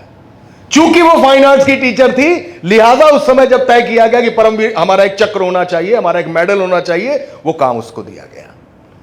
She was a Swiss lady. मेरी सारी पंक्तियों को समझते जाइएगा, हर कड़ी को जोड़ते जाइएगा। अब आइए हम कहानी शुरू करते हैं एक आश्रम से, क्योंकि वो अपने अंत समय में आश्रम चली गई थी। और ये बताते हैं कि वो लोगों को बता रही है कि जीवन और मृत्यु में फर्क क्या है। वहीं पर एक लड़का आएगा और वो पूछेगा कि भारत के इस आश्रम में ये अंग्रेज महिला क्या कर रही है। Then we will start the story with cognac. शानदार बर्फ होगी, दो लोगों का रोमांस चल रहा होगा, वहां वो कॉन्यक पिएंगे और कॉन्यक पीने के बाद उनमें रोमांस होगा, शादी करेंगे, भारत आएंगे और ऐसे में भारत और पाकिस्तान के बीच युद्ध छिड़ जाएगा। युद्ध छिड़ जाएगा, तिलक लगा के वो उसकी खुद की बहन अपने पति को रवाना करेगी, क्योंकि वो ब्रिगेड को कमांड कर रहा होगा और वही मारा जाएगा। और वो परमवीर चक्र प्रोसेस में है, वो प्रोसेस पूरा होता है, उधर उसकी मौत होती है और वो अपने बहन के ही, बेवा बहन के पति को ही परमवीर चक्र उसका बनाया हुआ पहली बार दिया जाता है। बताइए ये कहानी है कि नहीं? ये लपकना होगा, समझना होगा केवल आपको, केवल बात की बात है। कहानी मिल जाएगी आपको, पकड़िए तो तुरंत समझ में आ जाएगी कहीं ना कहीं। कल स्टोरी एक समझाई मैंने आपको। इस तरीके से कहानियां आती हैं, आपको कहानी समझनी पड़ेगी। मैंने देखा कबाब, खाया कबाब, अच्छा लगा, तो लगा कि यार ये कबाब काकोरी कबाब क्यों कहलाता है, तो पहुंच गए जनाब काकोरी। वहां पाया कि काकोरी में नवाब काजिम हुआ करते थे, जिन्होंने 1921 में गवर्नर हरकोट बटलर को बुलाया। उन्होंने कबाब खाया, कबाब सख्त था। उन्होंने कहा ये डिनर में टुकराता हूं। वो चले आए, फिर कबाब बना, क्योंकि कबाब में उड़द की दाल मिलाई जाती थी। इस बार उड़द की दाल किनारे की गई, क्योंकि वो टाइट कर देती थी कबाब को। पपीता मिला दिया गया, पपीता मिलाया, कबाब मुंह में रखते ही घुल गया। That is Kakori kebab. Go to Madison square, go to Dubai, go to Muscat, anywhere, go to ready, आपको काकोरी कबाब मिलेगा। 7 स्टार से लेकर 7 समुंदर पार तक हर जगह काकोरी कबाब मिलेगा। बट नोबडी नोज काकोरी कबाब बना कैसे। अब उसी काकोरी में 1925 को आ जाइए। चंद्रशेखर आजाद, अशफाक उल्ला खां, राम प्रसाद बिस्मिल सबने मिलकर हिंदुस्तान रिपब्लिकन एसोसिएशन बनाई कि अंग्रेजों के खिलाफ हथियार से लड़ाई लड़ेंगे। तो लड़ेंगे कैसे, पैसा कहां है? तो 8 down Lucknow Saharanpur passenger train आ रही है, उसमें खजाना है, उस खजाने को लूटेंगे। कितने का खजाना था मालूम है किसी को? Nobody knows. 8,000 रुपए का खजाना था केवल। आज लगता है अरे 8,000, अभी बुफे में खाना खा लेंगे तो भी खत्म हो जाएगा। लेकिन वो विक्टोरियन कॉइन से उन्होंने लूटे। 15 MARZ नाम का नंबर का एक माउजर था जो चंद्रशेखर आजाद ने अपने पास रखा हुआ था। उससे उनको गोली चलानी पड़ी, जिससे अयूब नाम के एक आदमी की मौत हो गई थी उस काकोरी कांड में। 129 लोग पूरे देश से पकड़े गए। 4 लोगों को फांसी हो गई, अशफाक उल्ला खां, राम प्रसाद बिस्मिल, 4 और राजेंद्र धड़ी, रोशन सिंह। 16 लोगों को काला पानी भेजा गया, 8 लोगों को उम्र कैद दी गई। 1921, 1925। Kakori is the biggest chicken supplier of whole world. Chikankari, कपड़ा जो आता है चिकन का। Kakori is the biggest cracker supplier of north India. Dussehri आम जो खाते हैं वो ब्रीड काकोरी की है। मंगल ग्रह पे आप एक गड्ढा पाएंगे, नासा ने उस गड्ढे का नाम काकोरी रखा है, दैट इज काकोरी क्रेटर। एक कलंदर दरगाह है जो काकोरी में 700 सालों से है। वहां पे मस्त कलंदर जिसको आप कहते हैं, वो सूफी डिग्री दी जाती है वहां पे 700 साल से। अब काकोरी एक कस्बा नहीं, देश है। अब उसी काकोरी की कहानी 2022 में शुरू होती है और मेरा एक 55 साल का इंस्पेक्टर जिसका नाम अशफाक उल्ला बिस्मिल है। वो अशफाक उल्ला खां भी है और राम प्रसाद बिस्मिल भी है। 1 नंबर का करप्ट है, 1 नंबर का रमन राघव है, 1 नंबर का वो जल्लाद है जिसके भौतिक और रासायनिक गुण कतई नहीं मिलते। उसके 2 बेटे, एक नासा में है, एक होटेलियर है जो हेड शेफ है। एक ऑथेंटिक कबाब बनाने कब काकोरी आता है, एक क्रेटर पर रिसर्च करने, उसका नाम रखने के लिए नासा से काकोरी आता है। 30 दिन की कहानी है। और उसी दौरान एक मर्डर होता है, रेप होता है लड़की के साथ। उस रेप को इन्वेस्टिगेट करते करते एक दूसरा मर्डर होता है, फिर तीसरा मर्डर होता है। लेकिन जानते हैं सारे मर्डर्स में क्या मिलता है? किसी मर्डर में वो विक्टोरियन कॉइन्स मिलते हैं जो 1925 में लूटे गए थे। किसी मर्डर में वो 15 MARZ नंबर का माउजर मिलता है जो चंद्रशेखर आजाद का था। और हर लाश के ऊपर एक चीज लिखी थी, that was Hindustan Republican association, जो उस समय बनाई गई थी ट्रेन को लूटने के लिए। ये पूरी कहानी है, ये पूरी कड़ी है। और एक बार फिर करीबन 96 साल बाद एक बार फिर 8 डाउन लखनऊ सहारनपुर पैसेंजर आ रही है, कबाब उसमें जा रहे हैं और एक बार फिर कांड और कबाब एक साथ मिलते हैं। और तब का काकोरी आज का कोड काकोरी है और वहीं पे वो कोड डिकोड होता है जब वो ट्रेन मिलती है आपस में। ये है कोड का।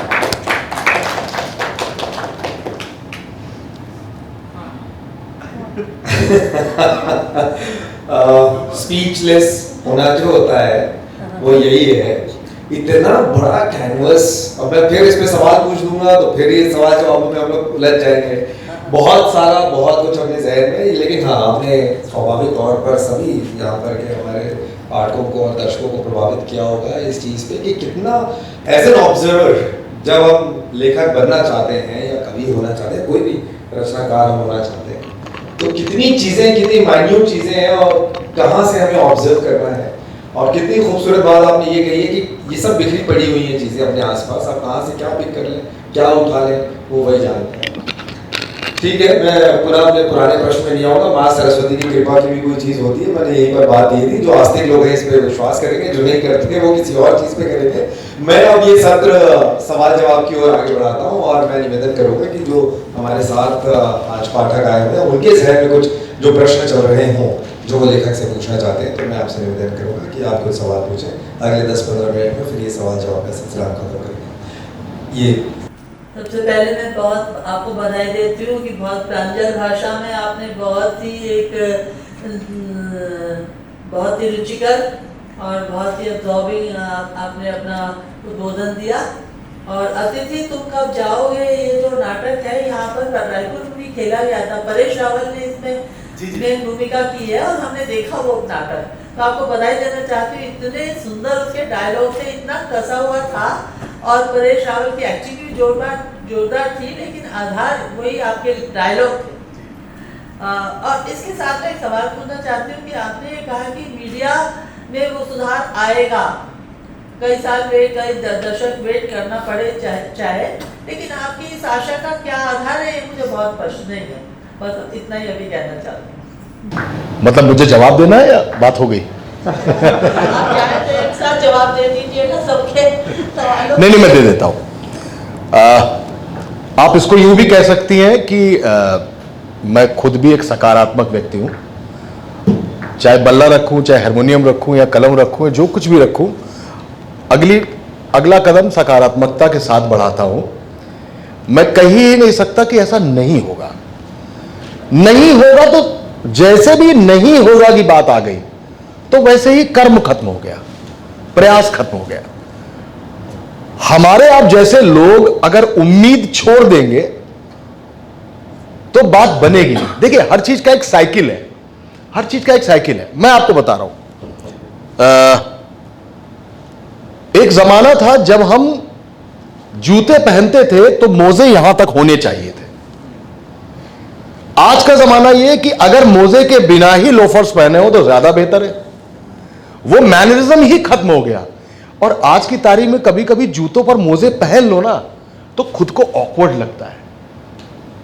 मैं केवल उदाहरण देकर समझाने की कोशिश, सिर्फ समझाने की कोशिश नहीं कर रहा हूं, आप मुझसे बहुत बड़ी हैं।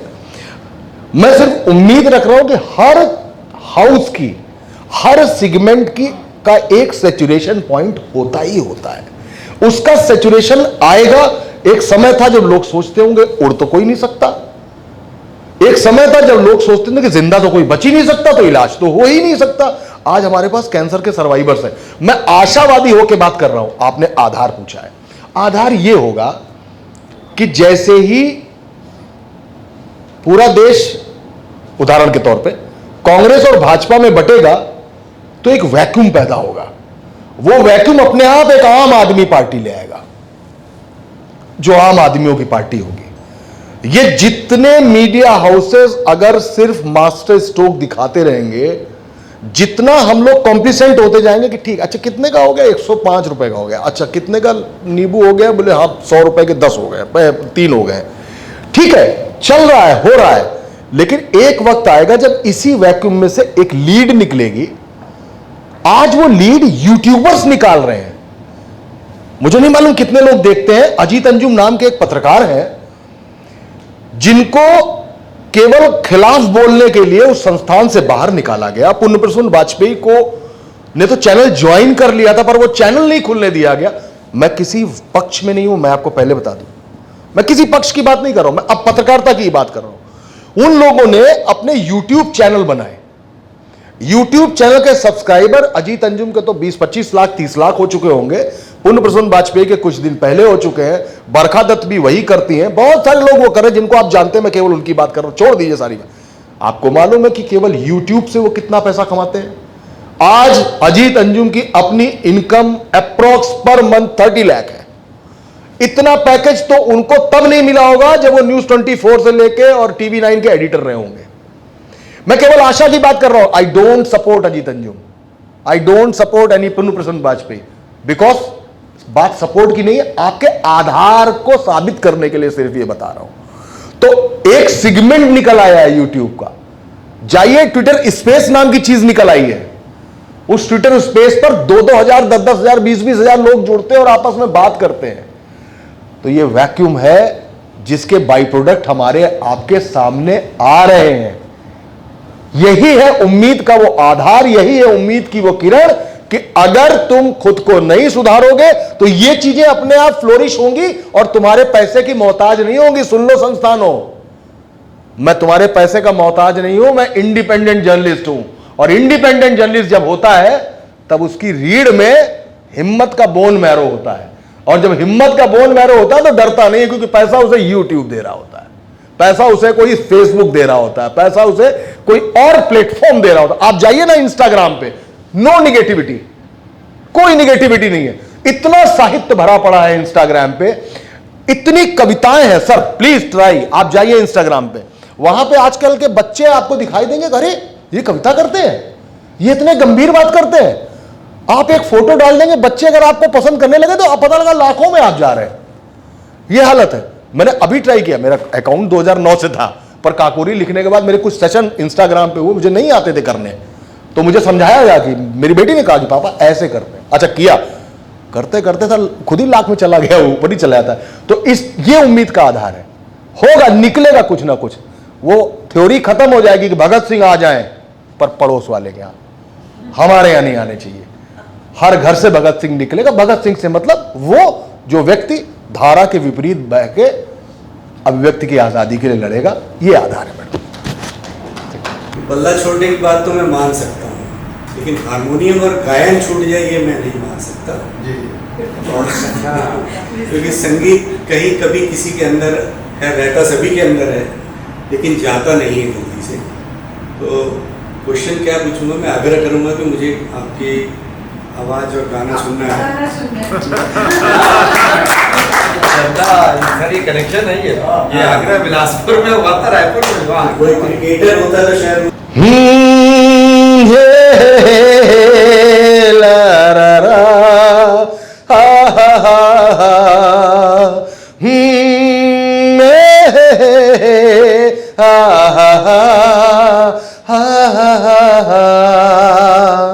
यूं तो हसीनों के महज़बीनों के होते हैं रोज नजारे, यूं तो हसीनों के महज़बीनों के होते हैं रोज नजारे, पर उन्हें देख के देखा है जब तुम्हें तुम लगे और भी प्यारे, बाहों में ले लूं ऐसी तमन्ना एक नहीं 100 बार हुई, बाहों में ले लूं ऐसी तमन्ना एक नहीं 100 बार हुई, रात कली एक ख्वाब में आई और गले का हार हुई, सुबह को जब हम नींद से जागे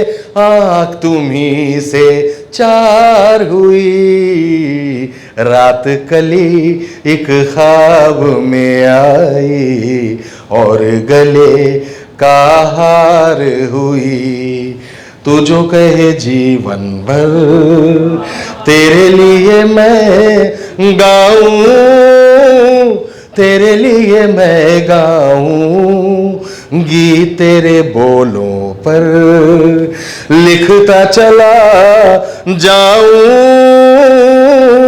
लिखता चला जाऊं, मेरे गीतों में तुझे ढूंढे जग सारा, छूकर मेरे मन को किया तूने क्या इशारा, ओ नहीं सुनता उसको जल जाना होता है।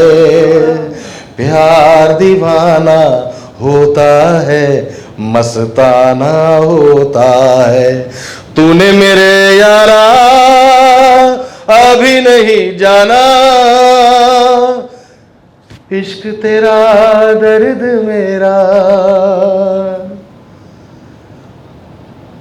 तुम ही सोचो जरा, क्यों न रोके तुम्हें।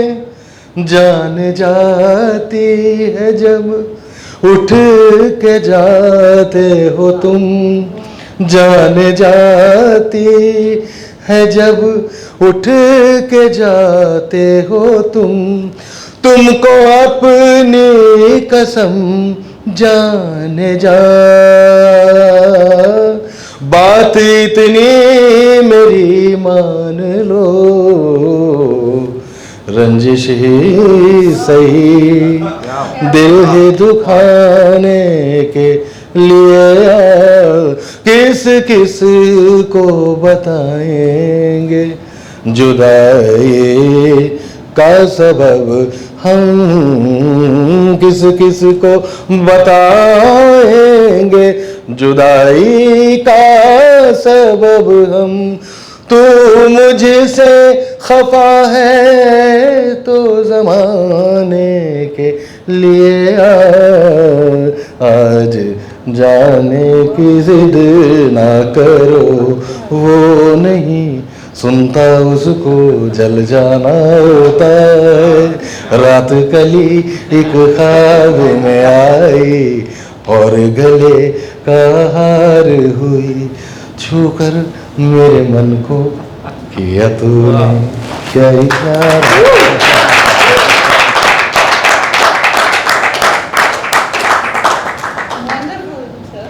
Thank you so nice, thank you.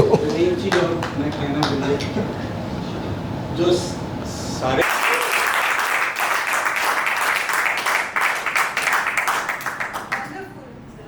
Thank you so nice, thank you.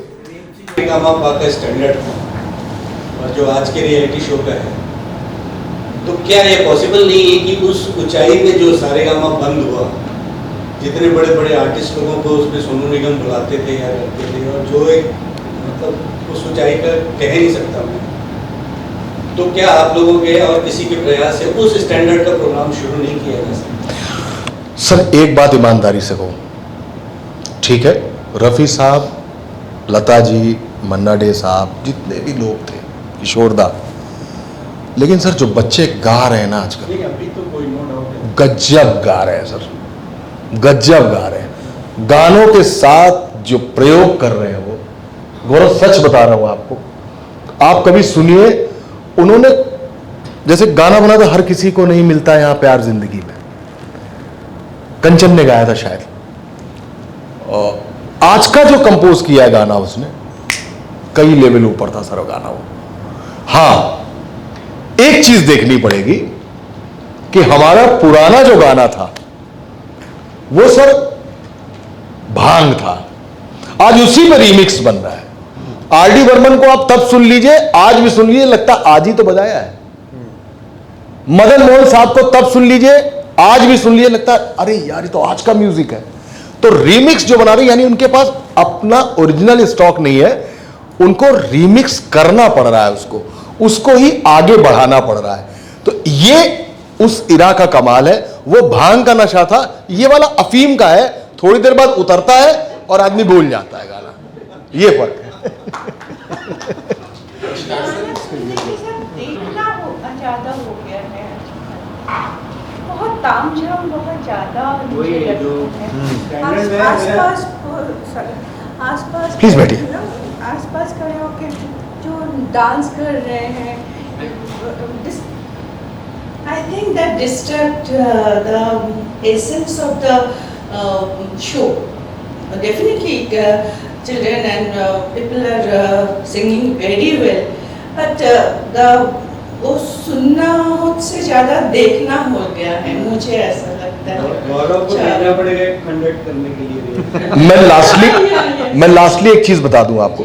आज आप लिख लीजिएगा, आज से 10 साल पहले कोई कहता था कि फेसबुक, फिर उसके बाद ट्विटर या सोशल मीडिया का जो भी हिस्सा आया, लोग कहते थे नहीं यार कुछ नहीं है। यूट्यूब केवल देखते थे, इसमें गाना लिखो गाना आ जाता था, इसमें फला चीज लिखो सामने दिख जाती थी। आज आपको बता रहा हूं, यहां पे जितने लोग बैठे हैं लिख के ले लीजिएगा, अगला इरा पॉडकास्ट का है, किसी भी हालत में। जानते हैं क्यों?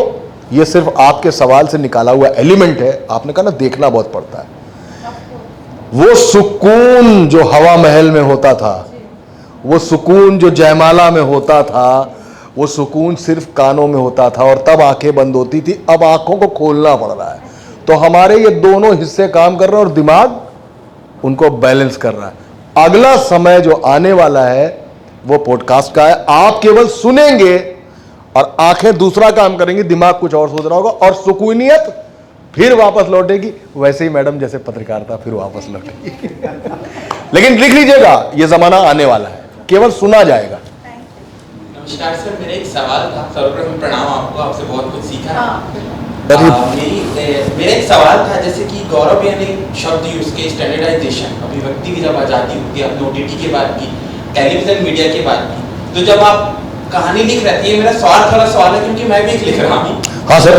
तो जैसे आप ये कहानी लिख रहे थे, तो क्या आपके माइंड में कभी आया कि यार ये बात नहीं लिखनी चाहिए, और क्या हम जो नए लेखक हैं हमको भी ये सोचना चाहिए कि किसी बात को लिखनी चाहिए या फिर नहीं लिखनी चाहिए? जैसे बेबाकता एक होती है, तो जैसे आपने उसका बोला कि एक लिमिट होनी चाहिए, तो जब आप कहानी लिख रहे थे तो क्या आपके माइंड में ये चीज आई कि मुझे ये लिखना चाहिए या नहीं लिखना चाहिए? अगर तारतम्यता बनी हुई है तो सब कुछ लिखना चाहिए। आप अपनी कहानी लिखिए, 1.5 लाख 2 लाख शब्दों तक आप लिखेंगे, उतने में कहानी पूरी हो जाती है। लेकिन आप पहुंच गए 350 पन्नों पर, ध्यान रखिएगा। फिर आपको ये सोचना पड़ेगा कि जब मेरी ये कहानी, let's talk about a book, आप बुक की बात कर रहे हैं, जब मेरी ये कहानी किसी बुक स्टॉल पर रखी होगी, उसके बगल में किसी बड़े राइटर की किताब रखी होगी जो नामचीन होगा, जिसको लोग नाम सुन के घसीट लेते हैं, तो मेरी किताब कंपीट कैसे करेगी उससे? पहले तो उसके कवर से कंपीट करेगी। अगर उसका कवर यानी हमारा चेहरा, हमारा कवर अगर आकर्षक है तो सबसे पहले वो उसको उठाएगा। और मैं आपको सच बता रहा हूं, पन्ना पलटने से पहले किताब की मोटाई देखेगा। जब वो मोटाई देखेगा फिर उसके बाद उसको पलटेगा और देखेगा नहीं मोटी कम भी है, आकर्षक भी लग रही है, टाइटिल बहुत शानदार है, टाइटिल बहुत बड़ी जरूरत है, बहुत बड़ी चीज है। उसके पीछे वो फिर दाम देखेगा, तब उसको लगेगा यार किताब कंसाइज भी है, ग्लॉसी भी लग रही है और इसके दाम तो 150-200 के आसपास है। That's okay. अगर वही किताब, आप इट पढ़ी है आपने भाई साहब, 3200 पन्ने का नॉवेल है, इतना मोटा, तो वो आपको करना पड़ेगा। अब बात आई क्या लिखना क्या छोड़ना है, तो साहब हमारी बातों में अगर आप बंध गए हैं तो मैंने सही लिखा है, और हमारी बातों में अगर आप नहीं बंधे तो हमने लोचा कर दिया है कहीं। झोल जहां भी ना आए, उस झोल को खत्म करने की बात उसको काटना है। मैंने ऐसा कुछ भी नहीं सोचा कि मुझे ये नहीं लिखना है, मैंने जोड़ा ही जोड़ा है, उसमें सब कुछ जोड़ा है, नई चीजें आती चली गई। जो कहानी का स्ट्रक्चर तैयार किया था उस कहानी से बदलकर कहानी हो गई है वो। तो आप लिखते जाइए, जहां पे झोल आए वो खुद पहचानिए, वहां पे राइटर नहीं पढ़ेगा। कम से कम 50 बार अपनी कहानी पढ़िएगा, जो खुद झोल समझ में आए तब पाठक बन जाइए, फिर उसको राइटर की तरह लिख दीजिए, फिर पाठक बन जाइए।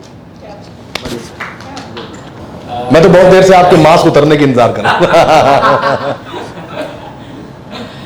शिक्षा मेरा धर्म है और रंग मेरी साधना है सर। चूँकि बच्चों के साथ मैं जुड़ा हुआ हूँ और रंग साधना से जुड़ा हुआ हूँ, तो और आज ऐसा कुछ हो गया कि जो हमारा चतुर्थ स्तंभ है वो भी है और लेखन भी है और फिल्म भी है, तो सारी चीज़ें एक साथ आ गई हैं।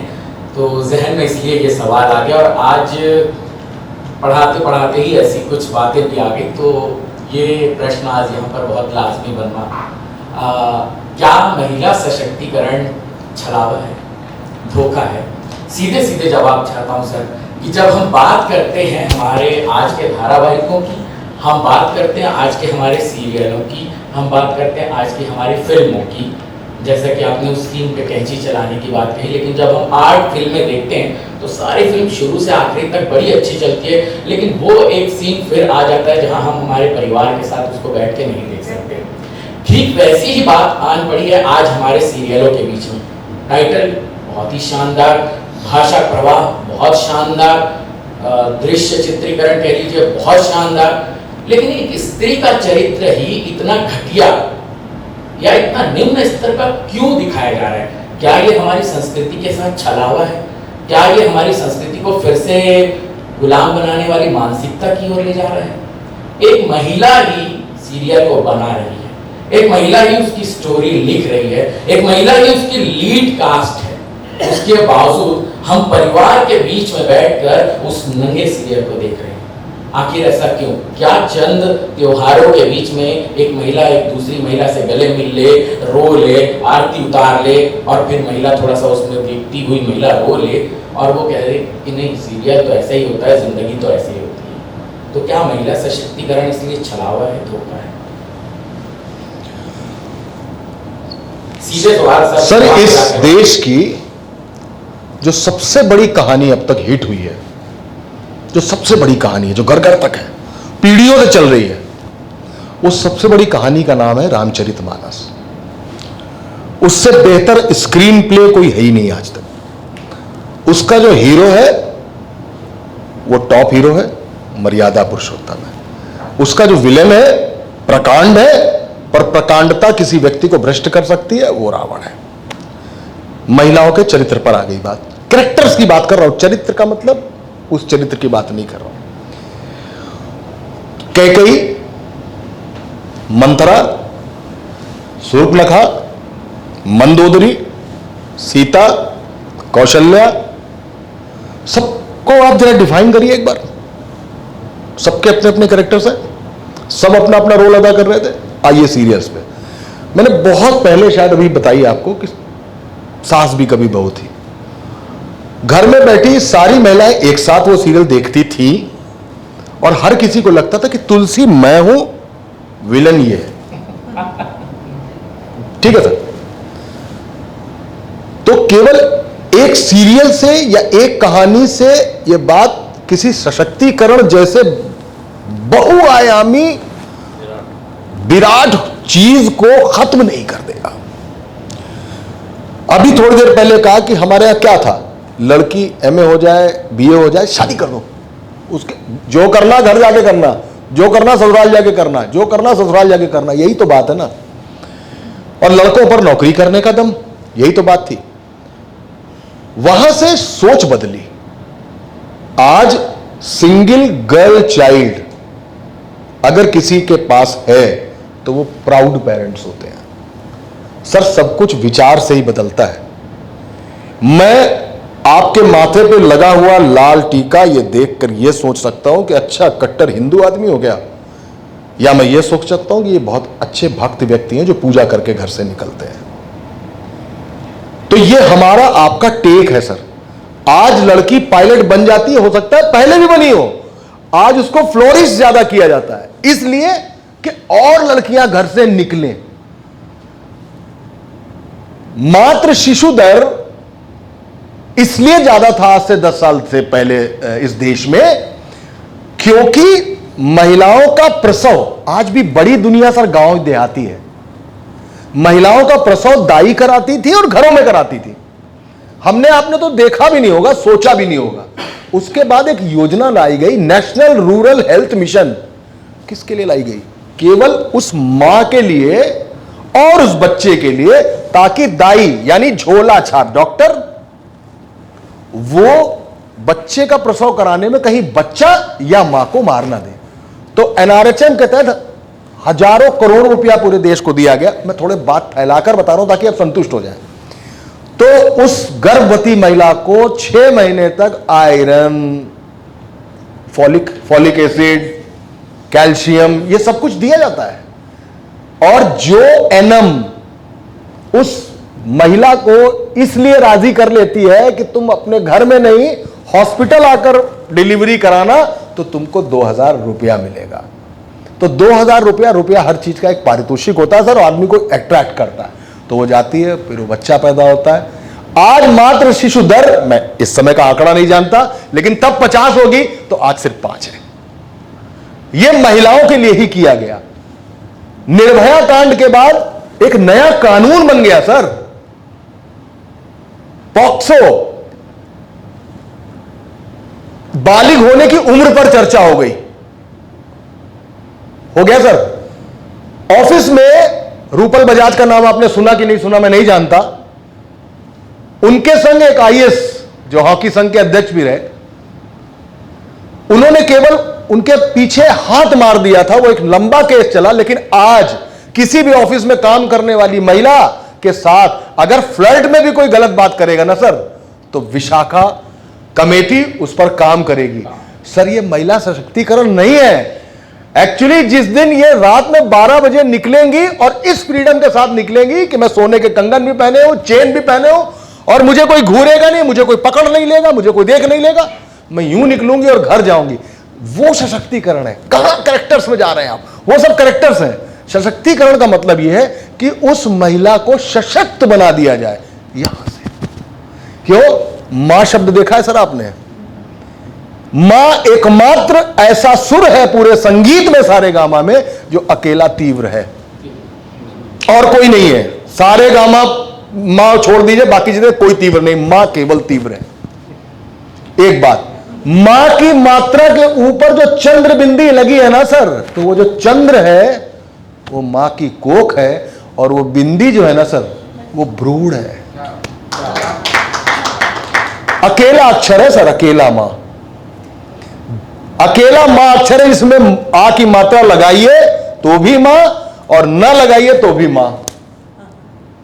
तो सर लड़की हो, मोहल्ले की हो, गली की हो, बहन हो, बेटी हो, दादी हो, पत्नी हो, जब तक वो आपके घर में आपकी पत्नी बाहर निकली, किसी ने छेड़ दिया तो महिला को छेड़ दिया, पत्नी को नहीं छेड़ दिया।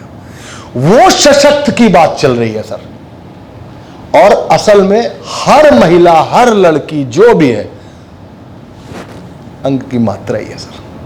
अकेला मां अक्षर ही है सर, अकेला तीव्र सुर है। और हम उस सुर को सुरक्षित नहीं रखेंगे तो कौन सुरक्षित रखेगा? सशक्तिकरण का अभियान बिल्कुल ठीक है। अगर दहेज उत्पीड़न का कानून लाया गया था तो दहेज उत्पीड़न का दुरुपयोग भी हुआ।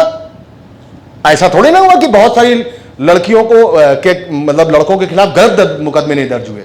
धारा 302 का मुकदमा अगर लागू किया गया तो कुछ लोग हत्या करके, दूसरा, हर नियम जब बनता है सर उसका दुरुपयोग भी होता है।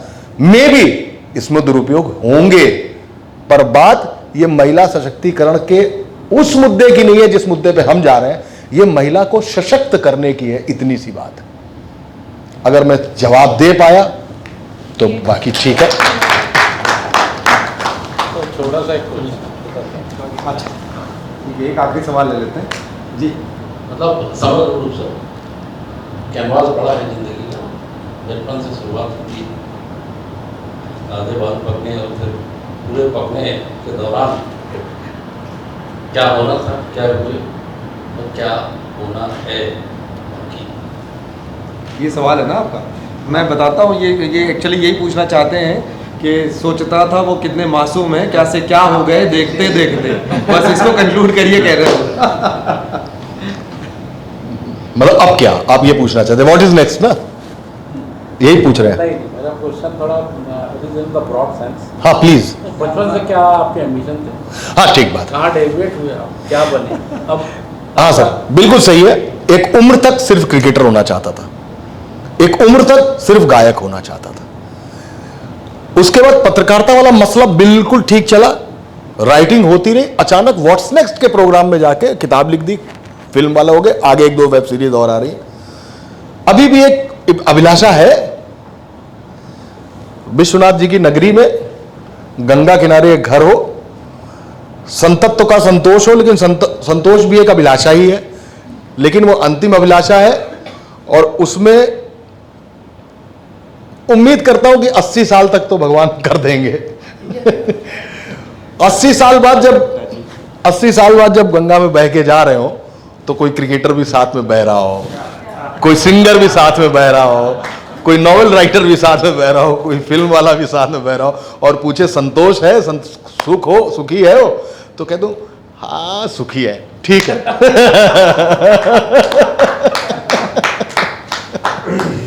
क्या बात है।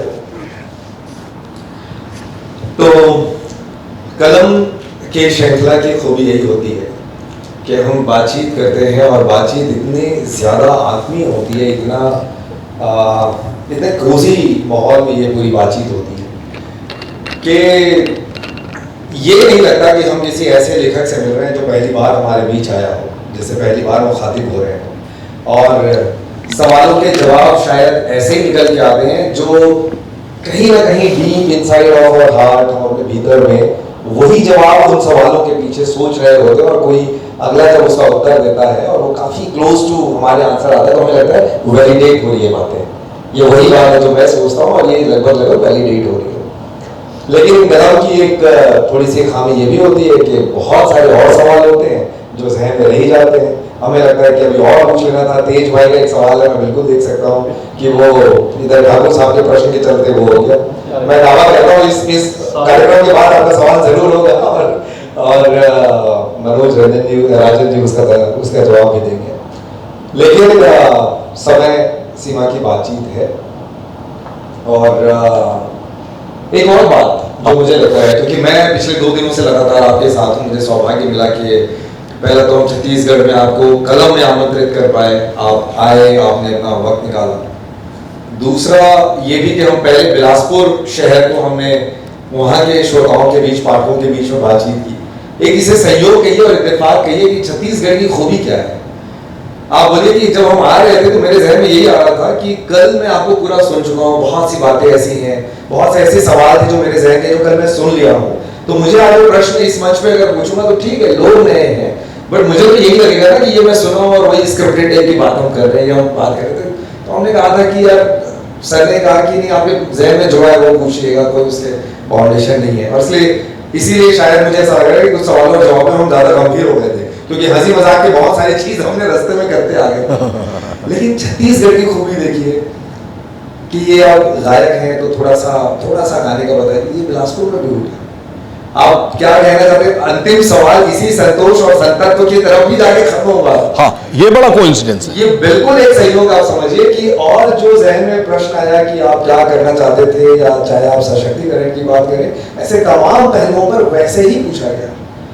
तो मुझे लग रहा है कि जब हमारे बीच सोर्स मतलब लेखक जैसा आए हैं, उनके अपनी वर्सेटाइल चीजें होंगी, लेकिन हाँ, छत्तीसगढ़ के जो लोगों की अपनी छत्तीसगढ़िया सबले बढ़िया वाली बात होती है, हमारी तासीर एक जैसी है। हमारे को वो आनंद आता है कि हमारे बीच कोई मेहमान आया और उनसे हम प्रश्न पूछते हैं, सवाल पूछते हैं। आभार व्यक्त करने की जिम्मेदारी मेरे टीम मेंबर की है, तो मैं वो नहीं दूंगा, लेकिन एक मॉडरेटर होने के नाते मैं जरूर इस मौके को कहना चाहूँगा कि ये कलम श्रृंखला के लिए सौभाग्य की बात है कि हमें आपका सानिध्य मिला और आप यहाँ पर आए, आपने इतना महत्वपूर्ण अपना वक्त निकाला और बिलासपुर, रायपुर दोनों शहरों में हमने इत्मीनान से इतनी खूबसूरत बातचीत की है। और मैं माइक अपने टीम मेंबर को वापस हैंड ओवर करता हूँ और आगे कंक्लूड करने के लिए आगे बढ़ेंगे। Thank you.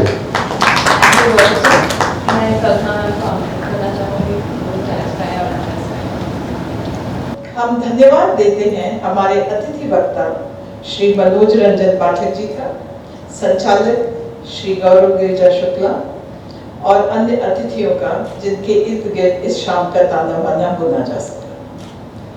मैं लगभग काफी वर्षों से कलम के सत्र में आती रही हूँ, पर सच में इतना रोचक सत्र मैंने आज तक क्या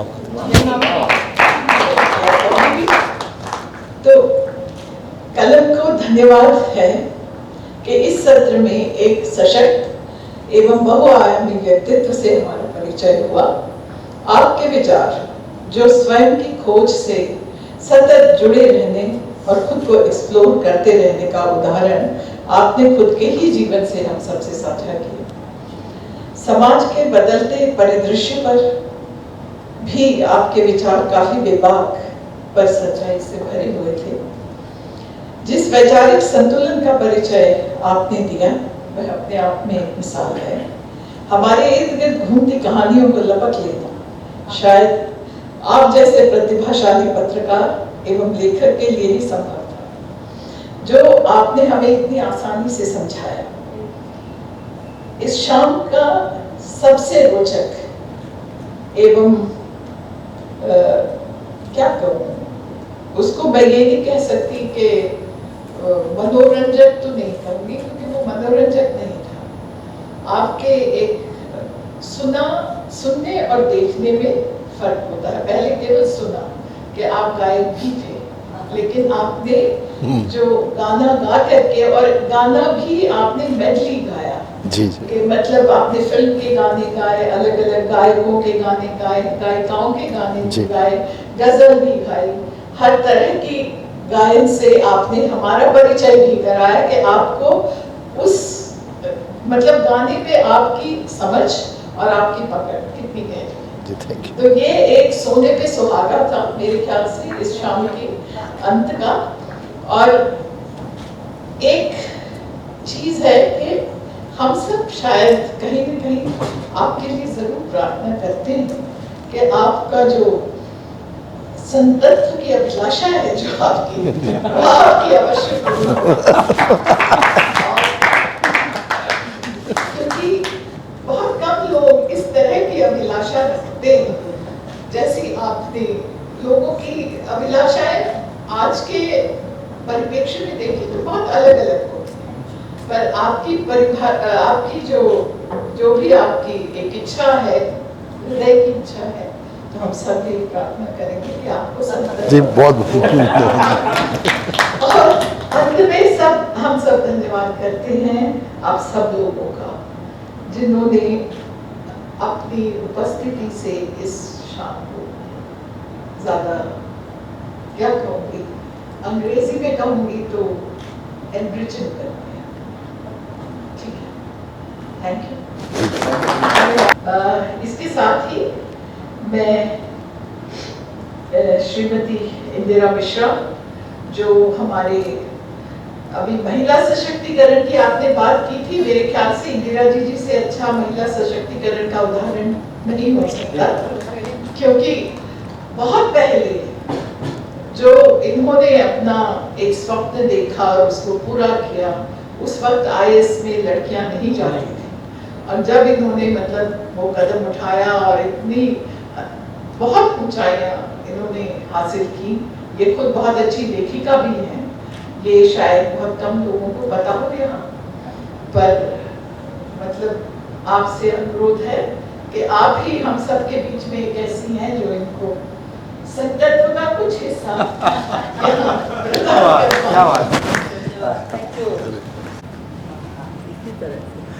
तो बहुत अच्छा लगा आपसे मिलकर, आपकी बातें सुन के, पुस्तकें पढ़ेंगे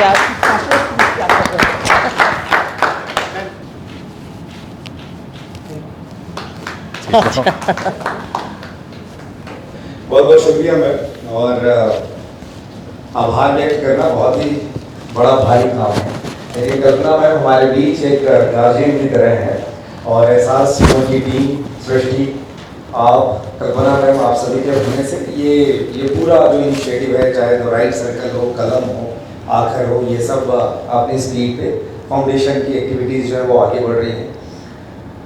मैं दोबारा वो सभी चीज़ों को रिपीट नहीं करना चाहता, क्योंकि उससे सुंदर शब्द मेरे पास है नहीं जितनी अच्छी हमारी टीचर ने कहा है, लेकिन मैम आपका शुक्रिया, आपके आने से हमें लगता है कि हमारे गार्जियन हमारे साथ में है और हम ज़्यादा बेहतर कर पाते हैं। अब मैं सभी जो गेस्ट आए हैं उन सबके लिए एक प्रतियाँ हैं, हमारा जो एक तरीका है कलम का, और उसमें आप सभी के लिए किताब की एक प्रतियाँ हैं, आप बिल्कुल ले सकते हैं, जिसका ऑटोग्राफ सर यहाँ पर देंगे। ये पेन सर आपके लिए, और एक बार फिर कंक्लूड करने के पहले बहुत बहुत शुक्रिया सर, थैंक यू। हम दिसंबर महीने से आपका इंतज़ार कर रहे थे, और मैं यहाँ बैठा हूँ पीटर वाले स्टाइल में, आप फिर पहुँचे लेकिन एक बहुत ही शानदार और बेहतरीन ऐसा सत्र, जिसमें पता नहीं कौन सा डायमेंशन छूट गया होगा, बात किताब पर थी, किताब की पृष्ठभूमि पर थी, किताब के लिखने पर आपकी चीज़ें थी, लेकिन हमने लगभग सारी चीज़ें वो सब कंक्लूड की। बहुत मज़ेदार सत्र रहा। हम आपको दुआएं देते हैं कि आपकी अगली वेब सीरीज़ भी, अगली किताबें फिर से आए, और हम उम्मीद करते हैं कि कलम के किसी और सत्र में फिर से आपको रायपुर शहर राजधानी में बुलाकर हम और बातचीत करेंगे और आपसे और गाना गाएंगे। क्या थैंक यू सो मच।